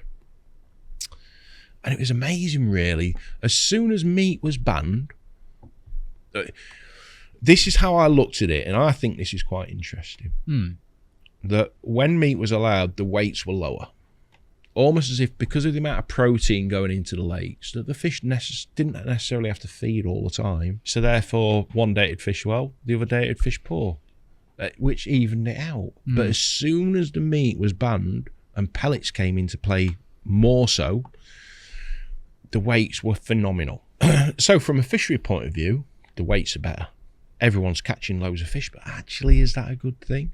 Because the way I looked at it was obviously the fish are having to feed more now because of the lack of protein that all of a sudden they're not getting. So the weights were loads better, but the longevity of that is if the fish are getting caught more, they're getting stressed more, they're in the nets more, and then will that have a downside effect? But actually it didn't. It created a very level playing field in matches. And this is a typical example of what we were talking about, where we are now in the angling industry at this time, in this generation, how fishing has evolved, where there is such a thin line between the best and the rest.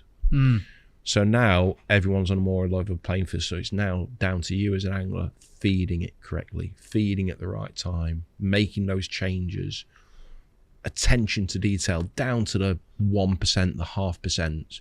That's how you're going to get those extra 1, 2, 3 fish. That's where that principle came into play massively. So, and you get used to it. You figure out ways of understanding how to feed bait, what bait to feed, when to feed it. And actually it changed my fishing. So now I'm relying upon the method feeder a lot of the time.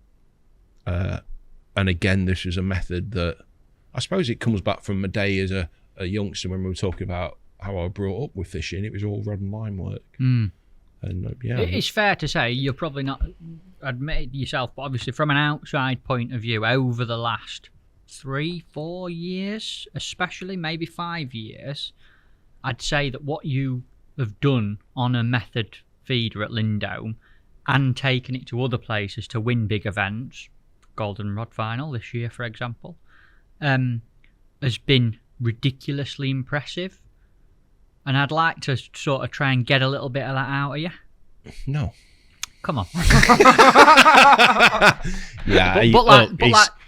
The method feeder, right? It's one of them methods. This is how I see it, and this is why I find what you do so interesting. And what a lot of good anglers do so interesting. Anyone can get a method feeder and get the pellets, put it on it. 100%. With the same hook bait as you on, yeah, and cast it quite well up to an island, right? But you sit next to 95% of people week in, week out and do it significantly better than them. Like, what are you doing different? What are the intricacies of your method feeder approach that make you better at it? Right, so it's bait prep is first and foremost. But again, you could prep the bait up somebody next door. It's a real art form. Rod and line fishing, as with all fishing is, but rod and line fishing is an art form. Even if you're using a clip, you've still got to ensure that that feeder hits the water correctly, that you're being accurate, that you're being efficient, consistent with how you load the feeder up, using the right texture bait. So little things from using the softest quiver tip possible, which obviously decreases the chance of your feeder moving, magnifies what's happening in your peg as regards to actually reading the build up to a bite rather than just seeing a bite. You know, if you use a normal tip, you're just waiting for, and this, I've advocated this fact hundreds of times when I've coached, you know, you see the bite, but I want to see before the bite. So you know that there's fish there. Oh, that's going to go in a sec. I got one. You're preparing yourself for a bite. You're reading what's in your peg. It's allowing you to make those changes, whether it's coming down the shelf a bit because you're getting a few too many liners or indications that with a stiffer tip you wouldn't see.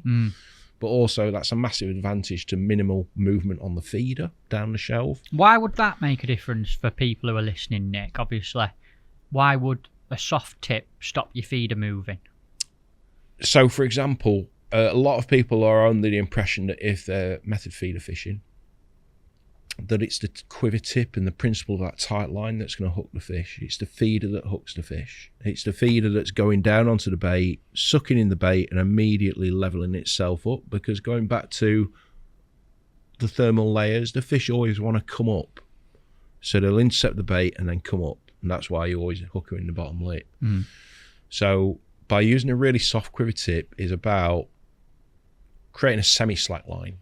So you're actually tightening the line up to the feeder, but it's not, the tip's not bending around, so you can see all those little movements. And by having that specific tension means it doesn't matter whether you get liners or fish pecking at your feeder, which doesn't happen as much now, but indications of a fish in your fish's feeding zone, so to speak, with minimal chance of your feeder moving, because the softness of that quiver tip will cushion all that movement. Whereas if that was tight and one bumped into your line, it could nudge the feeder out of position. And this is where your average angler will look at a peg, let's say it's 20 metres wide, and think, well, I need a 15 gram because it's only 20. I mean, they use the weight of the feeder in their head is dictated by the distance that they're fishing, not the contour that they're fishing on. And what you're going to remember is if you're fishing on a contour, a slope, a shelf, it's on a hard bottom. You're on the lining of the lake. The base of the lake is at the bottom where it's flat, where the silt builds up. So the feeder's got a greater chance of moving on a hard bottom than it has on a soft bottom. So then you've got to take into consideration the weight of the feeder. So even on certain scenarios, certain pegs, certain substrate contrasts, on, you know, wherever you go method feeder fishing, I could be on a peg that might be only 20 metres wide, but I could be using a 45 gram feeder. Wow. Because of the slope. You know, so that's really important to take into consideration. I'd say the optimum weight is between 30 and 40 grams. Which is a relatively heavy feeder for a lot of people. But what also you've got to take into consideration is the weight of the bait. So if the weight of your lead, it marries with the weight of your bait. So if, let's say, using ground bait, I use marine halibut, green swim stim, just a benchmark mix. You've sort of solidified that mix. Yeah, figured it out quite a long time ago and realised that was the mix, what I wanted to use for the method feed. It was right. It had the colour for the algae bloom, which of course you're using ground bait in the summertime when the water clarity is at its lowest. You know, it's more coloured. And then you've got the pellets. You combine those two ingredients together and you've got a lot of weight, you've got a lot of density, especially with marine halibut. And then you're using a 15 gram feeder, and I've weighed the bait, and actually the bait weighs more than the feeder. So when that feeder's going through the air, there's no guarantee that you're going to hit the lead side of your feeder first. So to ensure that I've got protection of my bait and that focal point, that perfection in bait presentation, as far as I think, I need a heavier base. And this is where feeder choice is so important. So it's all these little elements, and then it's the length of the hook length.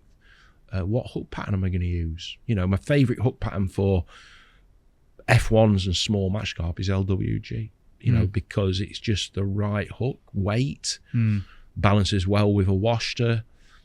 All these little things that you know that you can tell somebody what you're using, but actually, how do you load the feeder up? How long do you leave the feeder in for? How do you hit the clip on the rod? Do you have the clip forward or back? I have my clip really far back. And what's the reason for that, Nick? So I'm actually landing the feeder on the clip on the water with the end of my quiver tip. So it's a massive cushion, but it's got a few advantages, because if my clip's right back, that allows me to then put my rod down and get several winds. I'm on about 3-4 meters of line onto my spool. So you actually hit the clip right back with a rod over your shoulder. That's right. So therefore, you can imagine now, the only part of the rod that's tightening up is the quiver tip. Then that allows you to, as I say, have several meters of line, backup line, in case you hook a big fish. So you very rarely have to take your clip off. Makes the feeder land better, but it also allows you to manage where you fish the feeder in your peg. So, for example, if I wanted to land the feeder nearer to me, then I have my rod even further back, rather than adjusting my clip. And then if I want my feeder landing even tighter to the island, mega tight, I'll have my clip, you know, I'll hit my clip at a different angle. Holding your rod at a different angle allows you to fish at different depths, the same as fishing a pole rig. Yeah, you'll just lean out a bit or ship half a section back. Exactly the same. So it's all these little things that I really did put a lot of attention to detail with, that made a big difference in my performances. And also it was that confidence. I'd go to a match and I'd set one rod up.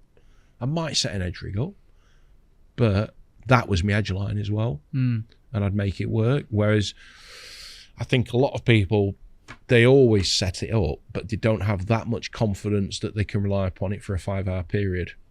To me, it's progression, and and noise, constant column of bait hitting the water creates attraction of fish one by one, and gradually as the day progresses, the competition of feeding fish increases, and before you know, you've got them tailing up your peg and it's solid. If you don't give it that extra half an hour, you'll never realise that potential. And they're the anglers that start on it, but then after half an hour they're trying something else because they've got other choices. And I've always been a big believer when I've gone fishing. I look a bit of a messy, well, I am a messy angler, you know, but I'm a simplistic angler. I'll go to my peg with an approach. I'll always try and juggle 3 balls, but at that point, when the method feeder was just, by far, it was just unbeatable. I remember. It were embarrassing. I'd set one rod up. Week after week after week. I'd set one rod up. Didn't you have a ridiculous run of X number of match wins in a row on it? Yeah, I did. I won like 8 on the bounce. But this is at Lindo, just to put you in perspective, Tobes, and people listening, you're talking about high-level commercial fishing, good anglers. Some like England internationals fishing, like to win that many matches there from different pegs. Yeah, it's not been done since. No. You know, you've got a lot of good anglers. I mean, you've got like Paul Wright, Alex Doherty, Gary Jubb, Alan, Scothorne, Tommy. You know, like the feeder league that I run on a Tuesday. You know, where else in the country can you go and fish in a match where there's 3 world champions? No. Yeah, it's ridiculous. You know, and this is why it's such a popular event. So everyone has the turn and finds their own little niche in fishing, and that's what makes it such a special sport. And if it's your turn, well done, mate. Yeah, he's fishing well, he's doing well. He's got it sorted. At the moment, I haven't.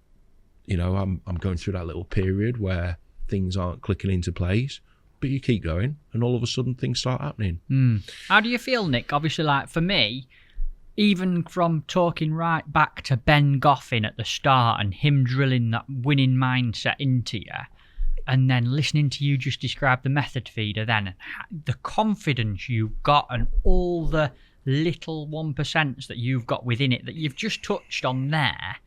If I was next year, I couldn't see you doing all that, and you'd just tear me apart by doing it. But for someone who thinks that deeply and is so confident in a method, how do you feel when it's not going to plan, or you are having a bad run? How do you dig yourself out of it, or what's your mindset when it's not happening? I laugh about it. I laugh because it's like, for example, other day, I was driving down to Meadowlands Golden Rod qualifier. I'm on my 6th qualifier now, trying to get back in the final. I've just not had a chance. I might have had a chance at Lindo when I was next to Stuart Fotheringham, but I ended up 2nd on the lake with 60 odd pound. He won the lake with 80, but with an hour remaining, I'd only got 4 fish. He got 11. He was just too far ahead of me. I just couldn't get a bite, and then I've caught really well down the edge. But you laugh at it. And I was going down to Meadowlands, and on my journey down to Meadowlands, I saw 5 individual magpies. You know what? They were sat on the fence as you're driving down. I don't know whether you're superstitious, but to me, blow it a kiss. I was sick of blowing them kisses. And I thought, this ain't going well, this. And yeah, it didn't go well. And actually, I drew a peg. Darren Cox says, 9 and 10 of the pegs. And especially if an angler's on 9 that doesn't really have much watercraft, he's got loads of space to his left, but the platform points towards you. So if you've got an angler with that frame of mind, he'll chuck in front of you or chuck very close to your peg, and that's exactly what happened, and cut me off in a way. Just what it is. You just go through it, and it's amazing fishing because you go through those little runs, and it's whether you go pleasure, like we both love barbel fishing, whether you just think, do you know what, I want to change of scenery, go pleasure fishing for the afternoon, catch a special fish, or just not even catch but enjoy it, and think, do you know what, I right needed that. And then your next match, all of a sudden, everything clicks into place, and that is the beauty about fishing. It's just the water never flows under the bridge. The same water never flows under the bridge twice, does it? No. You know, so that's why we love it. It's just every day is a new challenge. I like that. That's a great bit of Nick Speed medicine. If You you're think having so? a bad run, Get yourself pleasure fishing. Do It's something a true. bit different. Yeah. Relax, chill out, and go back and start again. Yeah. I don't think it's about. Do you know what? I need to go and practice this tomorrow and do this. Just have a change. You know, that's honestly my biggest belief. And Kinder was actually said that to me. It was Andy Kinder. Yeah, Andy Kinder, a few years back. And I'll go through a bit of a bad spell. And he went, Nick, just have a week off. Just go pleasure fishing and just have some time out. Yeah, yeah. And literally after that, it was just like, Jesus, I can't do anything wrong. So, you know, whether it's luck or it's just how it is. But yeah, that's why we love it. It's always something, don't matter how much you know, there's always a spanner in the works that makes you think at the end of the match, you know what, I wish I'd have done this or that. And you can, an angler that says, I can't honestly remember the last time I could honestly say, do you know what, I couldn't have done any more. Because how can we say that when we can't see what's under the water? You can't. Do you understand what I mean? And interestingly, you're not the first great angler to sit opposite me and say pretty much them words. Like, I think that's such a common and It's consistent... fact though, isn't it? Yeah, common and consistent thing in good anglers is that, yeah, I could have done better. Have an open mind. Even if you've won the match, I could have cut a few more. Yeah. Interesting. Are we going to go and get this soup on? Yeah, if you want. Should we do it? Yeah, let's starving. do it. Soup break. Yeah, soup break. Come on, I can't wait. Yeah. Don't know if you know, he's mentioned it a few times, but he's a top chef. Mate, have you smelled it? It Yeah, smells mint. awesome. Smells mint. Proper Michelin Star-trained and that. I think we're in for a treat here. Better be. I'm hungry. Are you? Podcast will probably end halfway through. Food poisoning. Quiet, please. It's a winter soup, so it's leek, a little bit of garlic, spring onion, chives, and potatoes. Double cream, butter, milk. Get it warmed up. Very excited, Nick. Yeah. What a treat. Yeah, that's right. Something to warm your cockles up. Oh, mate, look Bonjour. at that. I say, sir. I Nice. say. Delightful, that. You're going to love that, too. Nice wholesome soup, mate, for a cold winter's day. Do you feel better now? I feel delightful now. That It was was nice. lovely. It's weird soup because obviously, you know, it depends what you put in it, but it is quite filling. Nick, it was... it sounds so It's refreshing. obvious. It was one of the nicest soups I've ever had. Yeah, absolutely it was. We are in trouble, though. Because Hope. Macy's nice. Yeah, this is Dean Macy's Nick's come in night. and just caused chaos on all the props, isn't he? This could be like the most sentimental thing Yeah, to well, it's Dean used, Macy. isn't it? Hey, it's see got the- another story. It's got Yeah. another feather. It's got another feather to the. Yeah, See to the bow, butter hasn't it? smear all over Yeah. the front. Yeah. Well, you can tell he's local, can't you? Yeah, Yeah.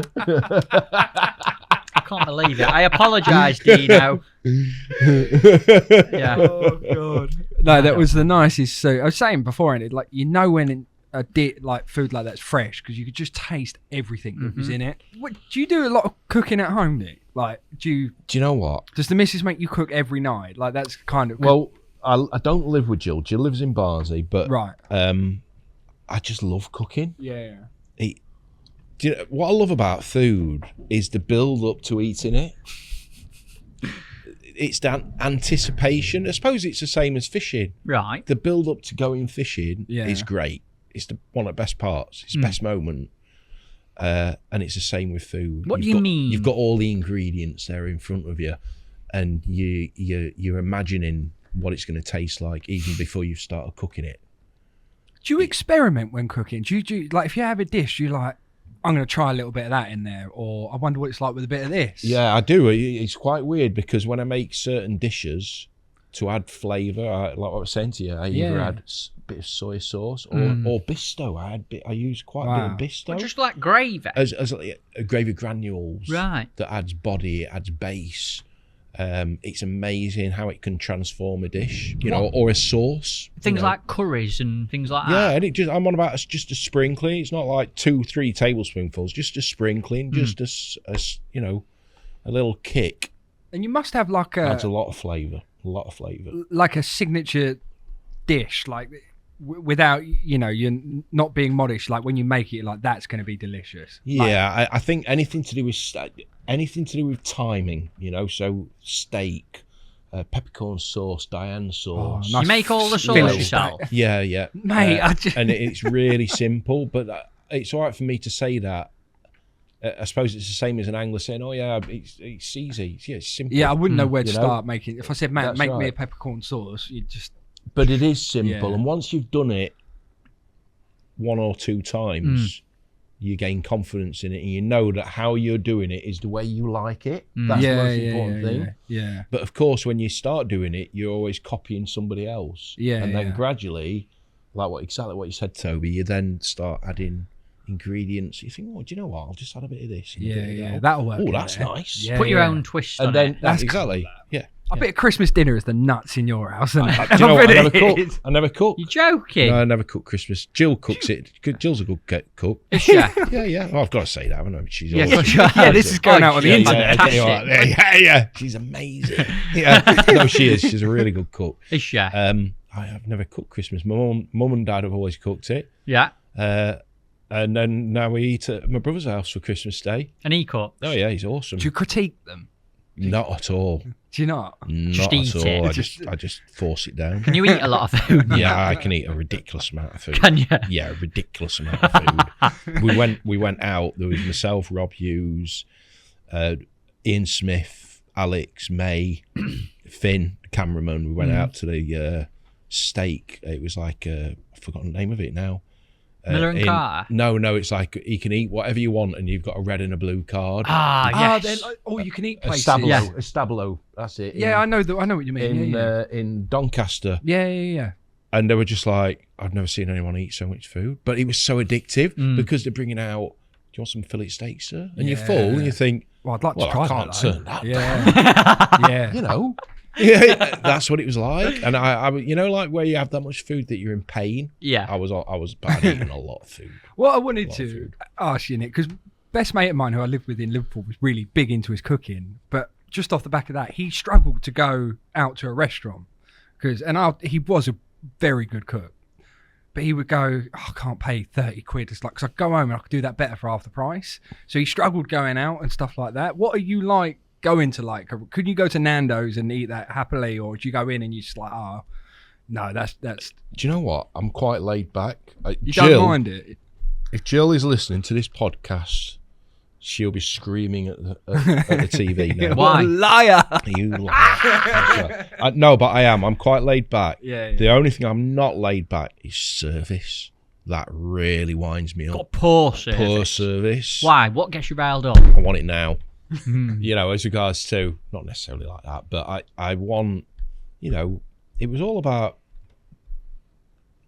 be proactive, look busy, and attend to the customers, and come on, chef, where's the main course? And it really does wind me up if you're waiting long periods of time between a starter and a main course. And Does it especially- really? Yeah, it really does. Yeah, because now your appetite's going. So you've had a starter. You look right. You know what you're having. You know what you've ordered as your main. And now all you're bothered about is your main. So you don't mind 5-10 minutes, but when it gets to 20 minutes, you're getting impatient. Well, I do anyway. You're getting angry. And I'm like looking Yeah. around and calling waitress over, and Jill's going, Jesus. she's screwing at home now. But I suppose it's because I've been in the trade and understand. I was going to say that must be because you know what should be going on at least. Maybe the other so, end.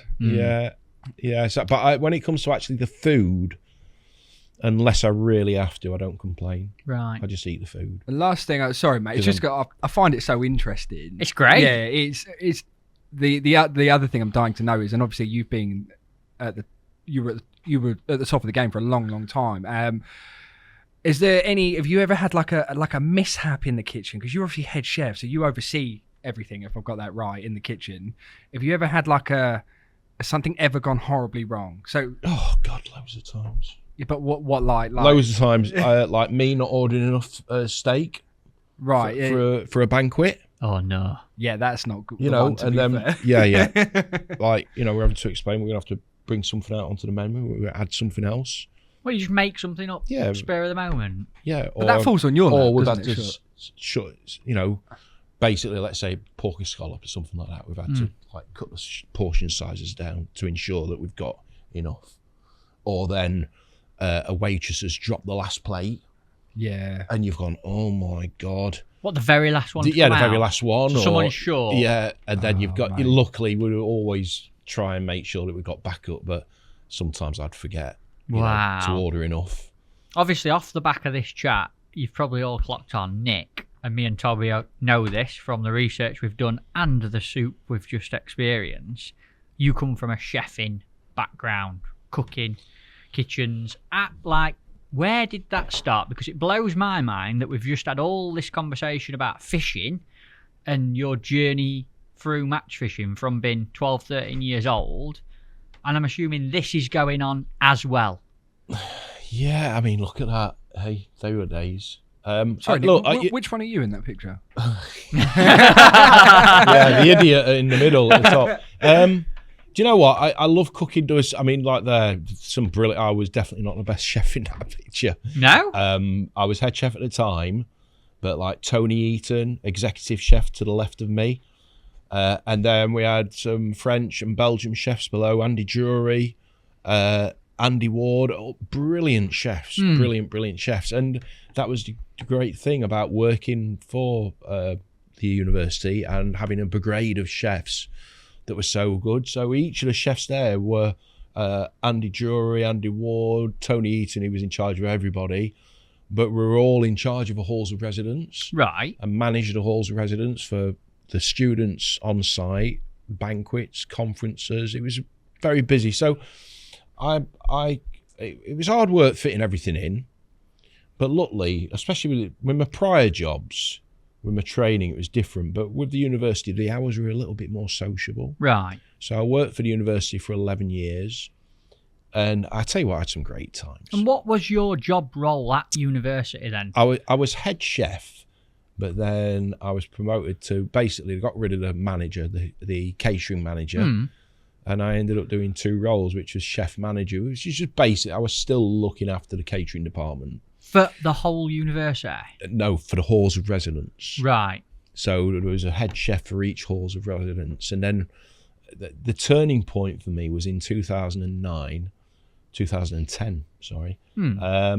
They closed down the halls of residence I managed and said, look, you can either, we've got another job for you, or you can take redundancy. And that was my turning point where I thought, you know what, I'm going to take redundancy and actually give my fishing a go. And I went unemployed for 2 years. Wow.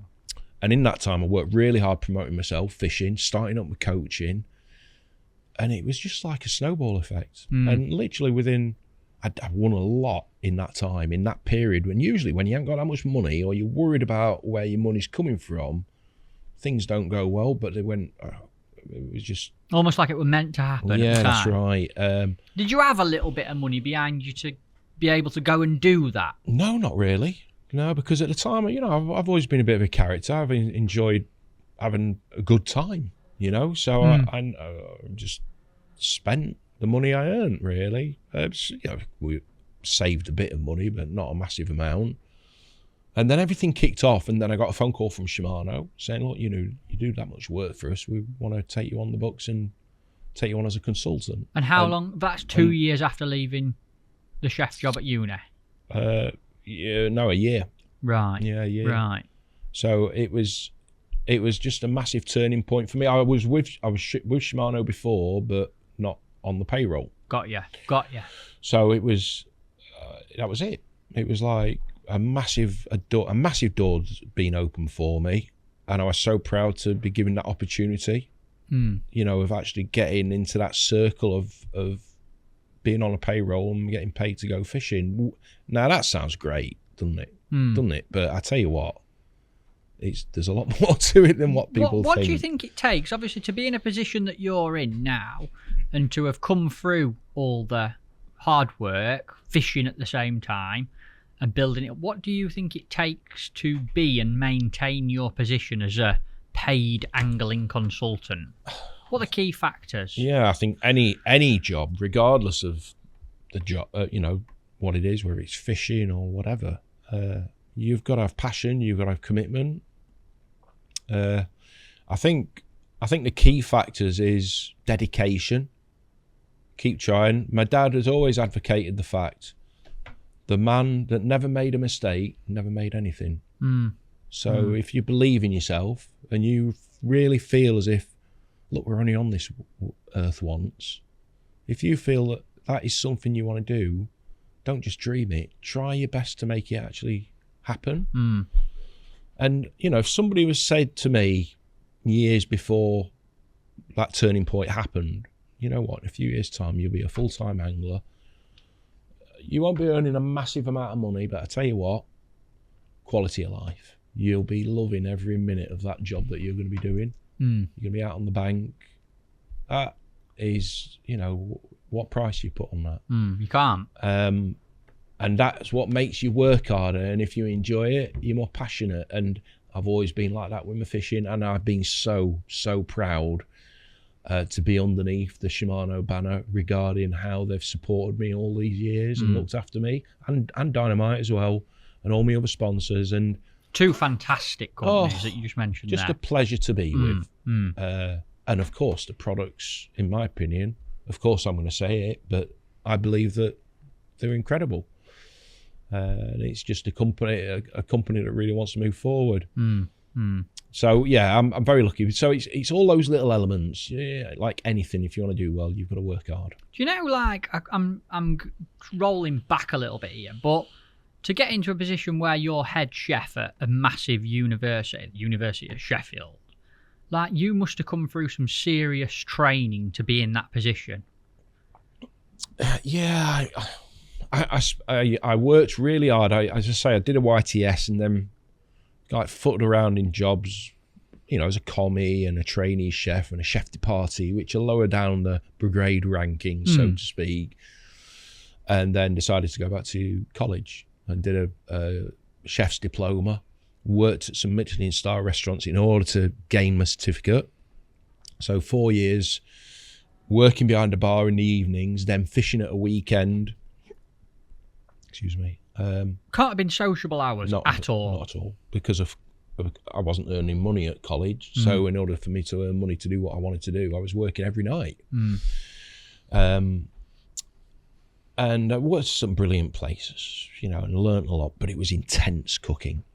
You know, you were there to cook. Michelin star restaurants. But I didn't spend a massive amount of time at each one. Yeah, but what's the environment like? Very intense. That was literally my next Yeah, question. you're Like, what's described like the kitchen of a Michelin star restaurant? It's very intense. Stressful? No, it's not stressful. It's just you've got to know exactly what you're doing.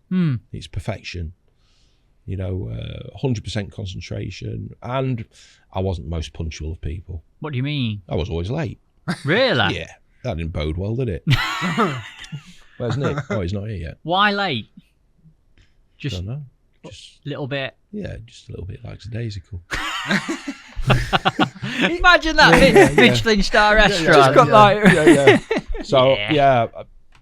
I loved it. I loved the experience. Did you ever get any opportunities? Obviously, like, you're teetering in these proper top level places doing your chefing. Did you ever get an opportunity to push it to the next level in that profession? Yeah, Mick Burke was our kind of like head mentor at college, and he was phenomenal, a phenomenal pastry chef.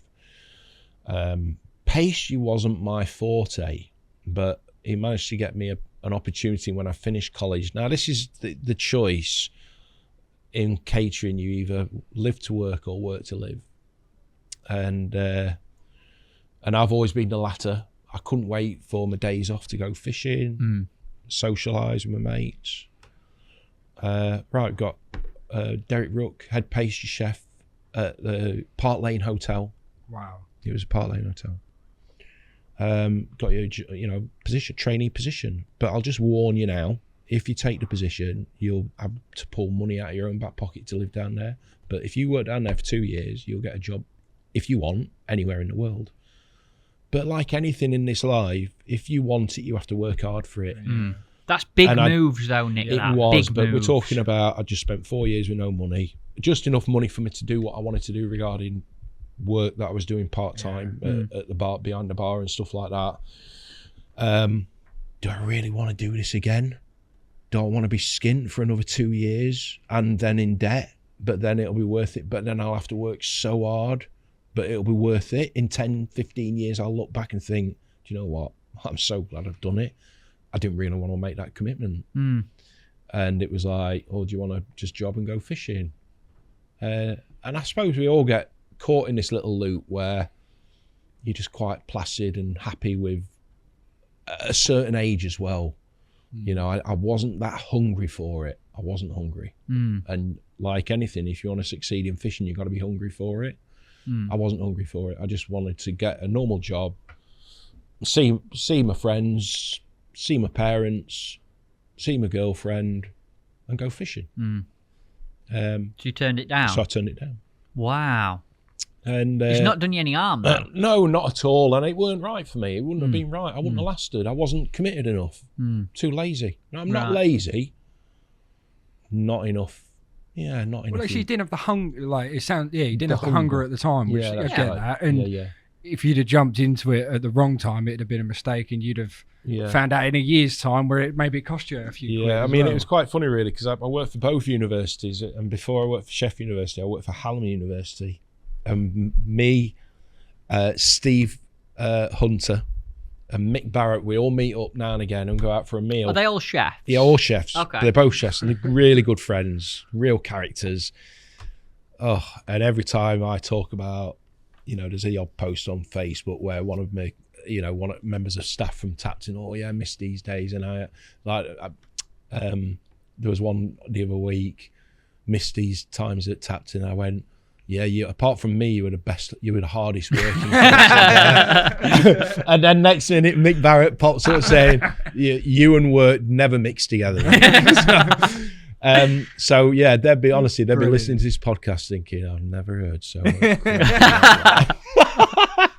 But yeah, we had some great times. Oh, you just left me thinking, Great damn, I times. wish I'd come to uni at Sheffield. Yeah, That's exactly. Great Really good times. suit. No, but working for the university was great. Loved it, really did. And it was literally across the road from where I lived at the time. So yeah, just a brilliant job. And it also, I think it's good that everyone's got a trade behind them, a skill. And what I've got is something that will never leave me. And it also gives me that passion. I just love food. And you enjoy it still now, you can tell. I love talking about Yeah. it. Yeah, it's a special thing. Special thing. Do you think the creativity from chefing and cooking you apply to your It's fishing bled a out little into bit? fishing, Like, 100%. I can see it. Like you talked about, you've got to be confident, you've got to be intense to be a good chef. Yeah. I see that in your fishing and the things that we've talked about so far today. Yeah, that's Definitely. right. Yeah, it was weird because when I was chefing, especially when my later on years, I really enjoyed my job, and I really made sure everything was right and done properly and done with respect regarding the food. So yeah, I really did enjoy it, and it's taught me a lot about, you know, things in life that are important regardless of your trade. You know, regarding food. You know, knowledge of food, it's massive, and as a result now, yeah, I don't think there's anything I don't like regarding food Other than lunch and meat. and baked beans. Do you not like you baked not like beans? baked Yeah, I'll tell you a story. You'll love this. Go on. Right. So Jake McNeil. Hope you're listening, Jake. You'll love this. Little Jake. I remember Little Jake. Yeah.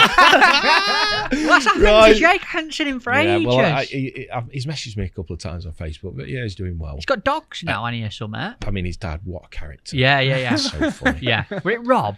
Yeah, that's it. Rob, Yeah. yeah. And his mum as well. Such a character. Yeah. Anyway, so we all met up for breakfast, and you know, I was taking fishing, coaching, do a bit of coaching, but just what a lovely lad. Yeah. Keen as mustard as well. So we're in the stockyard breakfast. Near Wickersley. Yeah. What do you want? I have a breakfast, no beans. So he sits down and he says, and you could see he was like pondering, and like, you know, like, what's up? Why don't you like? Why haven't you got beans? I said, I don't like them.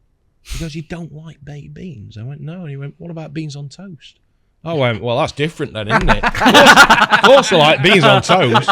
What a stupid question like that. Me and his dad were just in hysterics.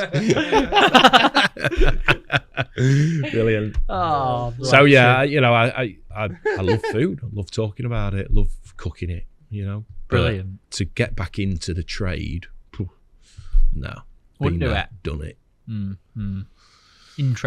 Interesting. Away from cooking and your intense match fishing, I know we've touched on it with the barbel side of things. I know you like some pleasure fishing, and I always remember when you took me to Clumber Park for a feature for Match Fishing magazine or pole fishing. Can you remember? Did I tell you about what happened after that? No. Right. Okay. So basically, we went up to the neck end in the middle of January, didn't we? Yes. Yeah. With the intentions of having a lovely net of silverfish, roach, perch. Big. Yeah. roach. Not forgetting there was a gap of about 5 or 6 years between me going up there last time prior and catching 30-40 pound of silvers, thinking, Matt, we've got to come middle of winter, we will definitely get a feature, have a great day's fishing. We never had a bite, did we? Didn't even think there were a fish there. That's right. Well, there wasn't. Do you know why? Why? Because he netted it. So this is how the conversation went. Did this happen? This is Where was this from? 6-7 years ago, right? I'm sat at my desk at Match Fishing magazine. Nick Speed, Matt. Yes, got an idea. Brilliant. Always good ideas from Nick. Done loads of. You know what he's like? He's a nutter, crazy off the. Actually, it scale ended ideas. up being a good day, though, didn't it? Brilliant day. Yeah. Got an idea. How do you fancy £30 a roach up to £2? Book me in. Sound. Let's crack on. When and where, and then we're gonna go to Clumber Park, and now. That's where I've got on screen, Yeah. isn't it? Yeah. You only have to look at that. Yes, look at that for a venue. Yeah, it's a stunning picture. Anyone Yeah. who doesn't That- know Clumber, That's Mark Parker's picture. is it? Yeah. And I tell you what a picture that is. Phenomenal. It's one of the prettiest places ever. They don't allow fishing there at the moment, but it's a massive country park. There's a huge church and monument and steps going down. It's about stunning. 6 kilometres round the lake. It's gorgeous, isn't it? Yeah. It's like historic and Yeah, it's beautiful. is it National Trust? Yeah, National Trust Park. It's very like formal and official. So we've gone, basically, sat down, fished for about 4 hours up this neck end of this beautiful Yeah, it was lake. nice, wasn't it? An odd person did walk past looking at us funny, to be fair. And they probably knew, didn't they? And we never had a bite, so we ended up going at Chesterfield Canal instead. Had a nice net we of caught a fish load there, of chub, didn't we? Yeah, Yeah. caught some chub, yeah. See, what's really refreshing about that story to me is, like, in my eyes, got two lads at the top of the fishing game. Gone and fished somewhere where there genuinely was no fish to catch. Like this. There were no fish in there, were there? Yeah, and the only reason why I found out was I did a recce a couple of weeks after What and was got your talking about, we'd been up there a couple of weeks back, but we never had a bite. He said, I'm not surprised. They netted it. They took all the roach and perch out, sold them off. Why? I don't know, because that's what they've done sometimes in the past. But what did you say to that response? Like, Oh, what was your better not first tell reaction? Matt. Well, that makes sense.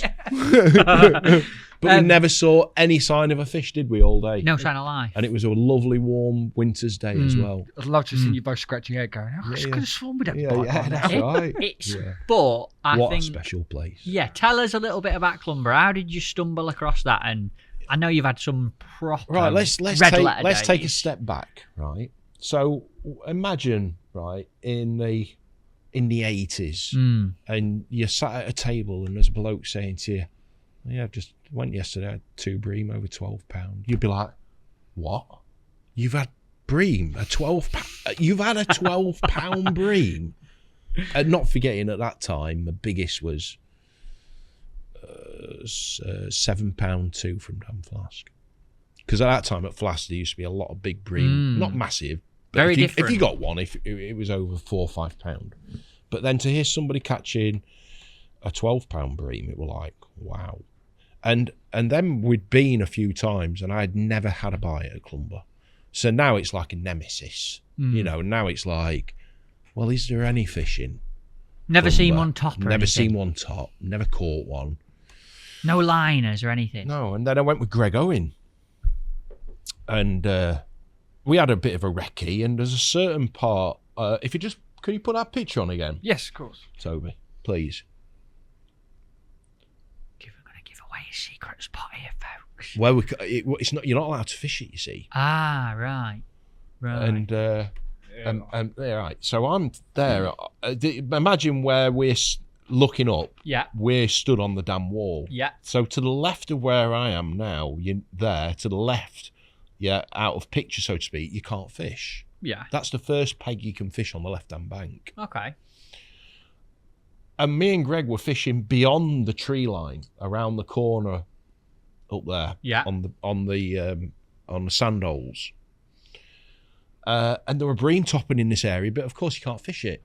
And there was a carp angler in my peg now, and we're thinking, bloody hell, there is, yeah, and there were some big fish topping, rolling. Yeah, just rolling. It's like 60, 70 metres out. And not forgetting, all that's on my mind now is I want to catch a double figure bream. Now, you know, to your carp anglers, they've seen it, but from a match angler's point of view, it's like the holy grail of fish, isn't it? You know, a double figure bream. Especially if you've never seen, same as catching your first double figure, any fish, barbel or whatever, especially barbel. So we went walking. I'll never forget, the carp angler had a bream. He had one. So, while you were there? Yeah. So you've seen a fish? So we've walked down, we've watched him weigh it in. It was like 10, 11. And I thought, wow, look at that, that's amazing. He's put it back. And we've walked back. And when I walked back, I've left my rod in, but my line's all slack. So I've wound down and I'm bringing in now this enormous, I reckon it's literally about the size of this table, a massive clump of weed. Okay. And it's that heavy, I can't lift the rod up. I'm actually got the drag on mega tight. I'm like that. It's pulling like that. And I'm pulling it in, not forgetting the water's really clear. And I'm stood up like that, pulling a bloody weed. And all it's thinking is, what are we doing here? What? And as this weed has come in, behind it's an enormous bream. And I've gone, oh my God. What are you going to do? It was amazing. It was just like panic stations. And it's the same day you saw that carp angler? Yeah. And yeah, £11 2. First bream I've caught from Clumber, £11 2. What a beautiful fish as well. Absolutely stunning. I think we've got some photos of some of the Clumber bream. It was just a special place. Not forgetting, because I blanked a few times. You know, you go once every 2 years and blank. So 8 years down the line, you still haven't caught a fish from Clumber. Is that how long the process was? Something like that. It was a while before. I mean, look at them for fish. Yeah. Look at that. You know, so special. You can't believe that's the same as a little skimmer, can you? You can't believe it's the same and species. you know the funnier thing about it is, this is what makes fishing so beautiful in a way, that I'm a match angler, but do you know what? I could sit there and blank, but enjoy every minute of it, of that anticipation of waiting for that one bite, hoping that you might get a bite off a fish of a lifetime, possibly. But you never catch small skimmers. It was big bream, big tench. That was it. You know, surely there's got to be other strains of fish, you know, but you never caught them. And it was just such a pleasurable experience, especially for that little period for maybe 2 or 3 years. I was going and catching bream all the time, and I pre-baited one day in the arm to do a feature for Angling Times. Went up the night before, put some bait out. Not forgetting it's nearly an hour's drive from my house, but I wanted to pre-bait it, make it worthwhile.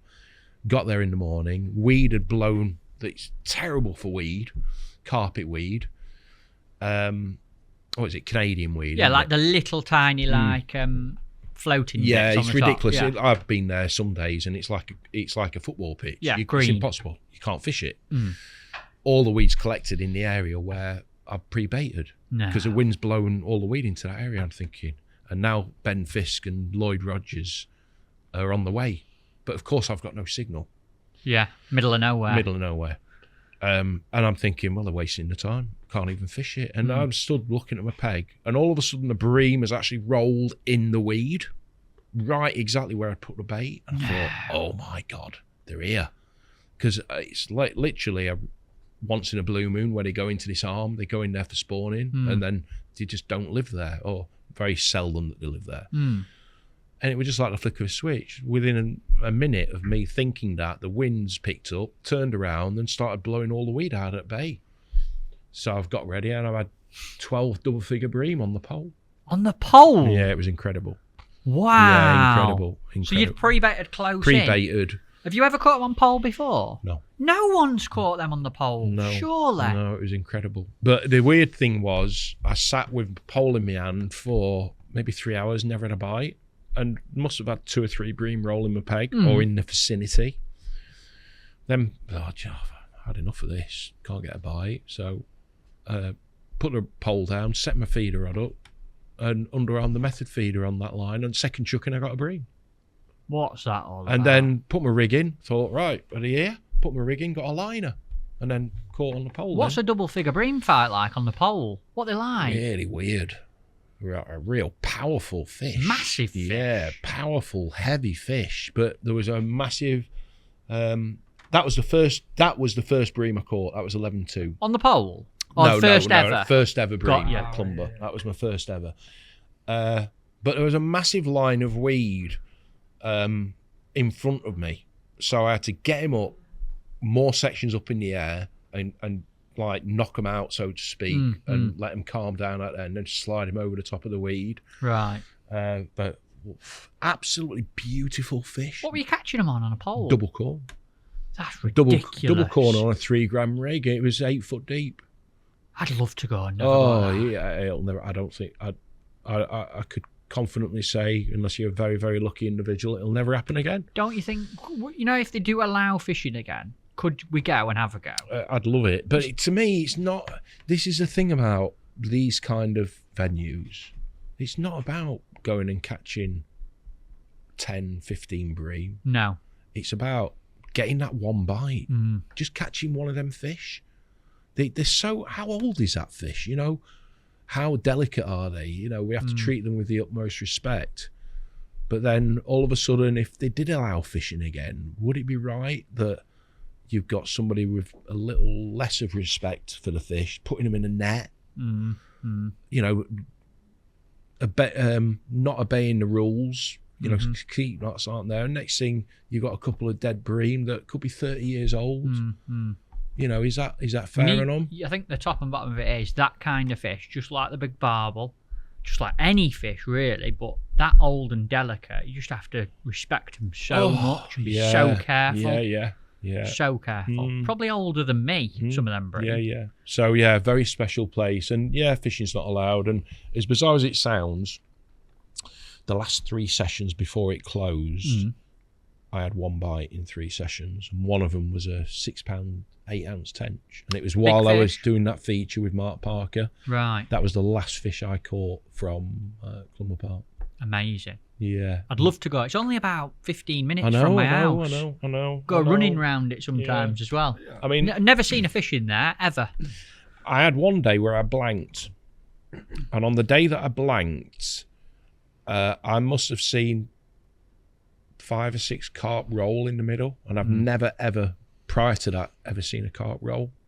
So, it's just one of them special places that it's your sanctuary. You go there for somewhere different, it's a Jurassic Park of fishing. And it's the same as what you do when you like your barbel fishing in the winter. You really, know what you're going to be going for, but you really don't know what you're going to hook. That's what was so exciting about Clumber. Not forgetting there's a lot of big carp in there as well, and that was always in the back of my mind. I'm fishing a method feeder. You never know, I might hook a blooming 40, 50 pound carp. Yeah. It's possible. Let me tell you one thing about Clumber. When we were in 6th form at school, we used to, sometimes if we'd not got many lessons in afternoon, we used to skive off when we were old enough to drive, 17, or some of us were, and we'd go and buy a couple of throwaway barbecues and go and sit in front of the monument and have a barbecue in the afternoon, like 10 of us. Yeah. And I remember this one afternoon, where you walk in front of the church and there's the steps going down and there's an island in front of you? Yeah. There was just thick weed everywhere. And I was just with my school gang, and I remember walking down there in front of the church. You can see it there, just in front of the island there. Yeah, right in that gap in between the island and the... Let me show. There. Right. there was 2 carp on the top alongside each other. I'm sure it was like May, June time, red hot summer afternoon. Yeah. And we were stood there right in front of the island. Walked down that lane, there, what I said, and right in front of the island. And they were absolutely massive, these 2 carp. To the point that probably the biggest 2 fish I've ever seen. Yeah. Like carp. And I couldn't believe it. Could not believe it. And they were just paired up against each other in the weed. Well, you're not allowed to fish that bank, or you weren't where the arrow is now. No, I don't think you are. The carp anglers fished on the opposite bank and cast it across. Yeah. You know that, and because you can imagine on the monument side, that's where all the ducks get fed. All the bait was going in, but it's so shallow there now. Yeah. You can see it's inches deep. Yeah. You know, what is it? 18 inches deep, I reckon, 2 foot. But it's a notorious area to catch carp. But zoom out, Tobe, and you'll just see how beautiful. Look at that for a lake. Yeah, it's stunning. You can see the whole area. Yeah, it's gorgeous, isn't it? Absolutely stunning place. I'd love to go and have a day with you, mate. I really would. Yeah. If we ever get a chance. Yeah. Like that's like the river that runs in what we went and fished where there were no fish. That's right. Yeah. That's right. Yeah. Yeah, very special place, but that's very cool. Yeah, once in a blue moon kind of place. The carp anglers, before it was closed, just had to do so much research to spot the fish and find the fish, but they knew where to go. The anglers, carp anglers, knew exactly where to go. But interesting, mate. Yeah, beautiful place. We normally do a few quickfire questions on the old podcast, and I've not told you about these, so you don't really know about them. But I'm going to fire them at you now. Is that all right? Go on then. No pressure. You ready? Yeah. You got an item in your seat box that you couldn't live without? Yeah, item in my seat box I couldn't live without. Special tweezers. I've got some special tweezers. Like for undoing tangles and stuff like that. Amazing. Like old jeweller's tweezers, really thin at the end. Right. Get a knot, put them in, open them up, and it just undoes the tangle immediately. Wow, that's the first time we've had an answer like that. Sounds like I need a pair of them. Brilliant. They are incredible. Right. Wow. Because of how they spring open, because they naturally stay open like that. Yeah. As soon as you open them up, it naturally undoes the tangle every single time. That's handy, what a brilliant idea. So then you keep the tangle while they're open, and then just pull it, and it just undoes. It's amazing. Getting a pair of them, or nicking a pair out your box. Yeah. If you could only fish one venue for the rest of your life, where would it be, and why? Oh, what is it? A match venue? You choose one venue. Oh God. Oh, you can ask your friends if you want. What do you think, lads and lasses? Hello. Yeah, it'd have to be Lindo. Yeah? Yeah, she agrees.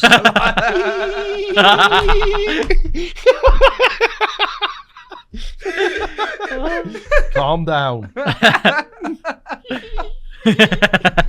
Yeah, it'd have to be Lindo. Because if it was down to the fact of catching fish, it's just so diverse. And I've fished it for years, never get bored. It's just, you can exercise every single discipline of fishing regarding commercial fishing. So yeah, love it. Lindo. Who is the best angler that you've ever fished with? Oh, best angler I've ever fished with. He's close friend, Adam Richards, but overall Alan Scottle. Had that one a few times, haven't we? Yeah, so we have. Yeah, it'd be great to have Alan on podcast if we could one day. Don't know if we can get him on or not. I'll do some digging. If there's one thing you could change about fishing, what would it be? That everyone's got the same percentage of fish in front of them. Right. That there's every peg has the same amount of fish per square metre. The contours are the same. Everything's uniform. Would that be fun? But I tell you what, it would definitely turn it in as near to a snooker table as it possibly could be. Interesting. You know. Interesting. If you had to give someone who's never been fishing before some inspiration to go and try it, go and give it a go, what would you say to them? That's a very good question. And the main thing I'd really put across is fishing isn't just about catching fish. It's about your opportunity as an individual to be at one with nature. That I love it. You know, I love owning matches, but just to be on the bank in the fresh air, beautiful scenery, hopefully catching a few fish, great company with friends, having a laugh. It's just a whole package, and that's how you've got to look at fishing. So therefore, if you don't catch, that isn't the be-all and end-all of it. It's you've had a day out, you've enjoyed yourself, and that then gives you the enthusiasm to learn how to catch fish. Always enjoy it. Have you always been quite a nature-related person? Like, do you enjoy nature and animals and the outside a lot? Yeah, well, I was called Nature Boy when I was at school. Right. Had a few pets. Go on. Strange pets. So I had a pet squirrel, Timmy Tiptoes, for a couple of years. Why Timmy Tiptoes? How old are you at this point? My mum called him Timmy Tiptoes from Beatrix Potter. Timmy Right. Tiptoes. I don't know anything about Beatrix Potter, so I wouldn't know that. Yeah. Pet squirrel? Pet squirrel. It's like a wild squirrel. Yeah, I found him. Yeah, he was injured. So turned the garage into a bit of a training school for him. Mate. Yeah, sorted some branches out. Taught him how to climb again because he damaged his leg. How did you teach a squirrel how to climb? Like put him on the branch saying, go on, get up. It sounded a bit like Carl Pilkington, don't I? Really? Go on, mate, get up. That's it, you're doing it. And finally he's like... And would he let you pick him up and put him on the branch? Yeah. And we live... my dad lives now. Same house where I was brought up, really. Wow. Right next to some pine trees. So, of course, now Timmy's like, he's getting fit. And I'd walk into... Tell me some hysterics. I'd walk into garage. Yeah. And it'd be like on the top beam, looking down, saying, you're going to feed me. What, he lived in there? Well, he spent a lot of time in there if he was hungry. Okay. Right? So, I mean, you're looking at me gone out. No, it's interesting. Anyway, so I'd get some toast. If he wasn't in there, he'd be in the pine trees. And I'd go out and go crunch some toast in my hand. You know what crunch toast sounds like? Go on, just give us an example in case. And a bit closer into your mic.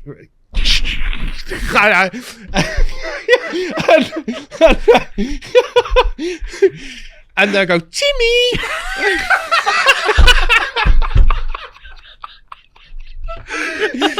I go, Timmy! And he'd come, I'm not kidding, rolling down the pine tree, straight into my hand and eat out of my hand. He was so tame. Of course, I only like 9. And I used to have a duffel coat, and if I used to go skateboarding, he used to be asleep in the back of my duffel coat. No! Anyway, I had him for a couple of years, and I used to write to Johnny Morris, Animal Magic, tell him how Timmy was getting on. Because I loved Johnny Morris, Animal Magic. That TV show? TV show, yeah, about animals, Well, of course. And it's something here as well, because anyone that thinks that you're taking the mick or having us on, there's actually, we've got evidence as well that actually happened. Yeah. BBC One, Animal Magic. Now, my dad's actually got the letter at home. Has he? Yeah, obviously, I took a picture of it years ago. But yeah, 1980, so I was 9. And what did you write to them about? Tell them how Timmy was getting on. And we went away one year, and obviously my dad says, look, we're going to have to lock the garage door. But this was like Timmy's, that was his home camp. It was where he got all his food from. He was kind of like wild, but a little bit domesticated. Yeah. Anyway, locked the garage door, went away for 2 weeks, come back. Immediately I've got out of the car. Timmy! Right? Nothing's happened. And he never turned up. No, he never turned up. My mum saw him once. She thinks she saw him once. Anyway, so cut long story short, I then, in tears, wrote a letter to Animal Magic saying Timmy's disappeared. And that was the letter that they sent back to me. You will remember that you wrote to the BBC last June about your squirrel, Timmy. The letter has finally arrived here at the Animal Magic office. We would just like to know if you still have Timmy, because there is just a slight possibility of us filming him with you. We can't promise anything yet, but perhaps when you reply, you could let me know that your parents are happy about this. Any other information about Timmy and his behaviour would be a great help. With the best wishes, yours truly, Robin Frythurch.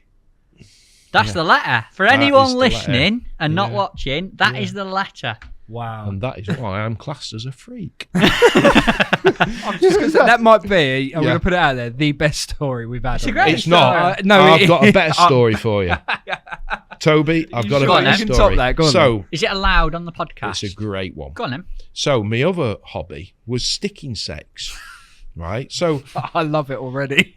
I obviously loved earning a little bit of money now and again, pocket money Yeah. at school. So, I used to sell stick insects. I used to breed them. Right. Wait, people would buy them? Yeah. Oh, God, yeah. Yeah. Yeah. How much? 10p each. Honestly, so I used to take them in little like plastic cartons covered in cling film. But it's amazing. A stick insect, all he does is rock side to side, backwards and forwards like that. Okay. Wow. But you know, they were kind of like the in thing in my school. What did you used to do with them? Don't know, just put them in a tank and watch them. Anyway, so I had 2 tanks. One from my old goldfish tank. Yeah. And then a big tank for my stick insects. Well, they started breeding. They started laying these eggs, and when they lay an egg, it's like a little acorn, miniature acorn. So I got all the eggs and put them in this separate tank, and I covered the tank, my egg tank now, in cling film, knowing that they were going to be really small when they hatch. So I've got a load of eggs now because I've got males and females. I've collected all these like older stick insects. So rather than like using a pin to prick the holes, I used a fork and prick some holes. Well, anyway, all the eggs have hatched in one night, and not forgetting the tank is directly behind my headboard in my bedroom. Oh, no. Right. I've woke up in the morning to go to school, and they've all hatched overnight. No. They've crawled out of the tank, No. through the holes, and they were all over the bedroom. And I mean all of them. How and many? my mum come in, hundreds, right? My mum's come in and screamed her absolute head off because all you can see is stick insects rocking side to side wherever you look. They're on my bed, on my head, on my arms. Mum says, get them out now. That was it. So, of course, then I had to collect them all. Now, what they do is they eat privet in the summer and ivy in the winter. But, of course, they're foreign species. So as soon as you put them outside in the winter, that's it, they're dead. Yeah. So I kind of like killed all of them because I had to put them outside knowing that they weren't going to live. I was absolutely gutted, and I couldn't sell them quick enough. As regards to, I wanted to sell them all, but it was just too many of them to sell, so I had to get rid of them. Wow. So my next venture was mice. Right? But that didn't last long. Oh, why? But they just bred too quick. They breed every 2 weeks. It was just Really? carnage. It was chaos, honestly. It was just ridiculous. So I had to get rid of them as well because I had a shed upstairs, up the garden. Now, I'm the youngest brother, 2 brothers, and I always used to get hand-me-down presents. And one of my hand-me-down presents was 7 racing pigeons. Right. So these 7 racing pigeons lived in the shed where I also had the mice. Anyway, mice have gone now. I've now got racing pigeons. All right, this is a birthday present from my brother because he's had enough of them. My mum hated them because all they did was sit on the roof, shit on the roof all day. Right? Yeah. So I used to go to Copley's Corner, which was like the pet shop supplies for all my bird feed and stuff like that. Ran out of bird feed. What am I going to give him? So I gave him Cocoa Pops one night, a big bowl. And I honestly thought it'd be a nice little treat for him. Bit of chocolate. Bit of chocolate. Killed every one of them. I woke up in the morning before I went to school to let him out, and every one of them was dead. I shouldn't be laughing. Now, my mum and dad they were over the moon. Really? Yeah. It was like the best news they've ever had. Are you sure that they'd not killed them and just blamed it on the Cocoa Maybe Pops? so, but they'd all vomited to death. Honestly. That's exactly what happened. Oh They were my honestly they were God. sick everywhere. So I was told it was the chocolate. Right. You're not meant to give chocolate to like dogs and cats and things, are you? So Yeah, well, as I say, it was a lesson learned, and my mum and dad were like over the moon because not forgetting my brother had had them and done a bit of racing with them, but got bored of them, and now I've got them. So it's like, when is this ever going to end? We are sick. And the thing is, with racing pigeons, they attract other pigeons. So all of a sudden, I open the shed door to let them in at night, and there's 10 pigeons. Yeah. There's another 3 joined in. You know what I mean? Yeah. It was like a blooming foster home, wasn't it? So yeah. Brilliant. I love it. I love it. It's a bit of a sidetrack, but I thought I'd got to tell you that story. No, Oh, I loved that it. was I loved brilliant. it. I've not laughed that hard in a while. That was fantastic. I'm sure everyone loved that. Oh, dear. On the way in this morning, I did the usual, put a little post on Facebook, Instagram, etc. And it was very popular as always. Lots of people wanting to ask you a question. I can only pick a couple because obviously I can't go on forever, but a couple of questions from the guests that from the listeners that knew you were coming on, fishing related normally. Ryan Forrest says, all right, Nick, what is best to start a winter feeder session? A method feeder or a bomb and bread? Always bomb. Locate the fish. Take your time. Be patient. Fish as if whatever you catch in the first 3 hours is a bonus. It's your last 2 hours that makes a difference.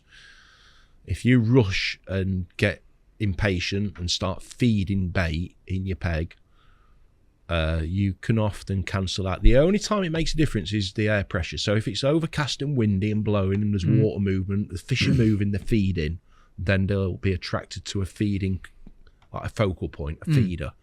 But other than that, I would always start on bomb, whether it be bread, corn, and try and locate the fish first, extract a few, and then it helps you read how you need to approach your peg rather than just going guns blazing, feeding your peg, fishing to a clip. Locate the fish first. That's the most important thing, and a bomb allows you to do that very quickly. There you go, Ryan. Absolutely great advice, that. Thank you, Nicholas. It's all right. Question number 2. John Harvey, and I'm assuming that we know which John Harvey this is. You're laughing already. He's put, ask him about the time he was stood behind me on the Match Lake at Whiteacres and the old bloke watching couldn't look at him. ... Well, I think there are times where you're doing something on the bank but you don't actually realise you've got an audience. Ah, okay. So I was stood behind John, relieving myself as regards to, match was finished, been dying for a piddle all day. Stood behind John, talking to him, got it out, not realising there's a bloke stood right next to him, out of my eye line, so to speak, just stood at me, gone out, like looking at me, You couldn't see this bloke. No, I couldn't see him, but obviously, he was attracted in one way or another. He could see you. He could see me. Yeah. And there's John Harvey, thinking, oh my God. I can't Didn't he come up with a nickname for it? Yeah, anaconda. Pet iguana. Pet iguana. Oh, yeah, that's it. Pet iguana. Anaconda He's brilliant, would John. be better. Yeah, he's brilliant, John. So funny. He's a lovely bloke. Lovely, brilliant angler. He is a lovely Very bloke. good angler.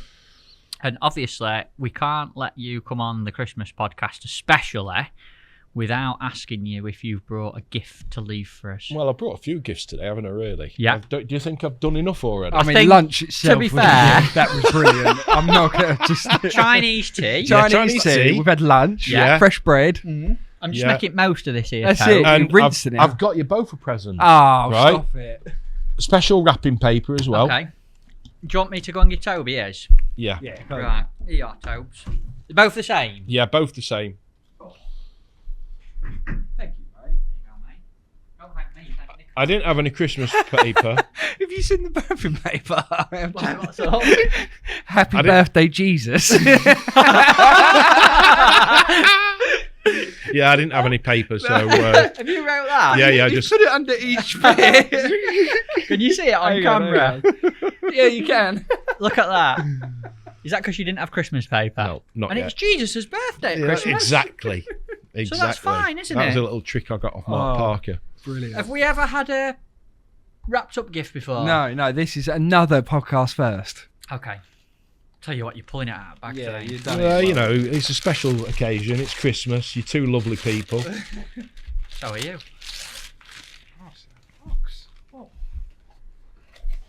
Oh, here we go.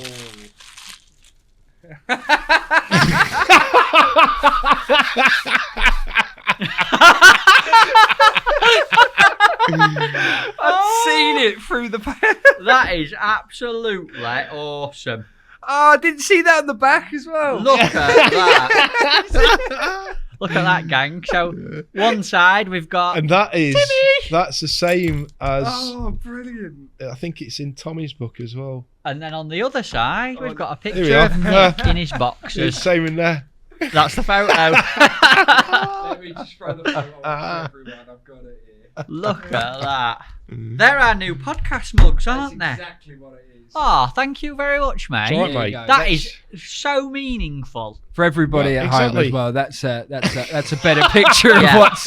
of what's on the mug. It was just, I couldn't resist it. I walked past that sign at Whiteacres thinking, yeah, I need to do something with that. Bit like the strip pond at Lindo, but that's Yeah. another story. Yes. That's for the next time we Yeah, have you on the podcast, definitely. What a show. That's been a great brilliant. show. Thank you for that. Hey, Nick. you know Thank what? It's been a pleasure. Thanks Oh, for everything. mate. No, It's been- thanks for Yeah, coming there's on, always mate. so much to talk about. We've only covered the cream on the top. But Well, listen, you're gonna be back on, and we'll definitely have you back. And you set the bar as well, by the way. We expect this again. Yes, when you anyone- come oh yeah, back. yeah, yeah. any future guests, we need food, drink, and Presents. Yes, lots of gifts wrapped up. But folks, in podcast form, I have also been out on the bank with Nick. You've seen how crazy he is. Absolute nut. I love him to bits. He's done us a great show today. But we've gone out and we got a little bit of footage of Nick in action on the bank as well. And that'll lead in from here right now. If you click up here in this little link, you'll be on to the next video. Nick Speed, thank you for the Christmas special. Mate, it's been a pleasure. And have a great Christmas. Yeah. Have a Cheers. good Christmas, Cheers, Nick. everyone. Thanks, Toby. All the best. Cheers.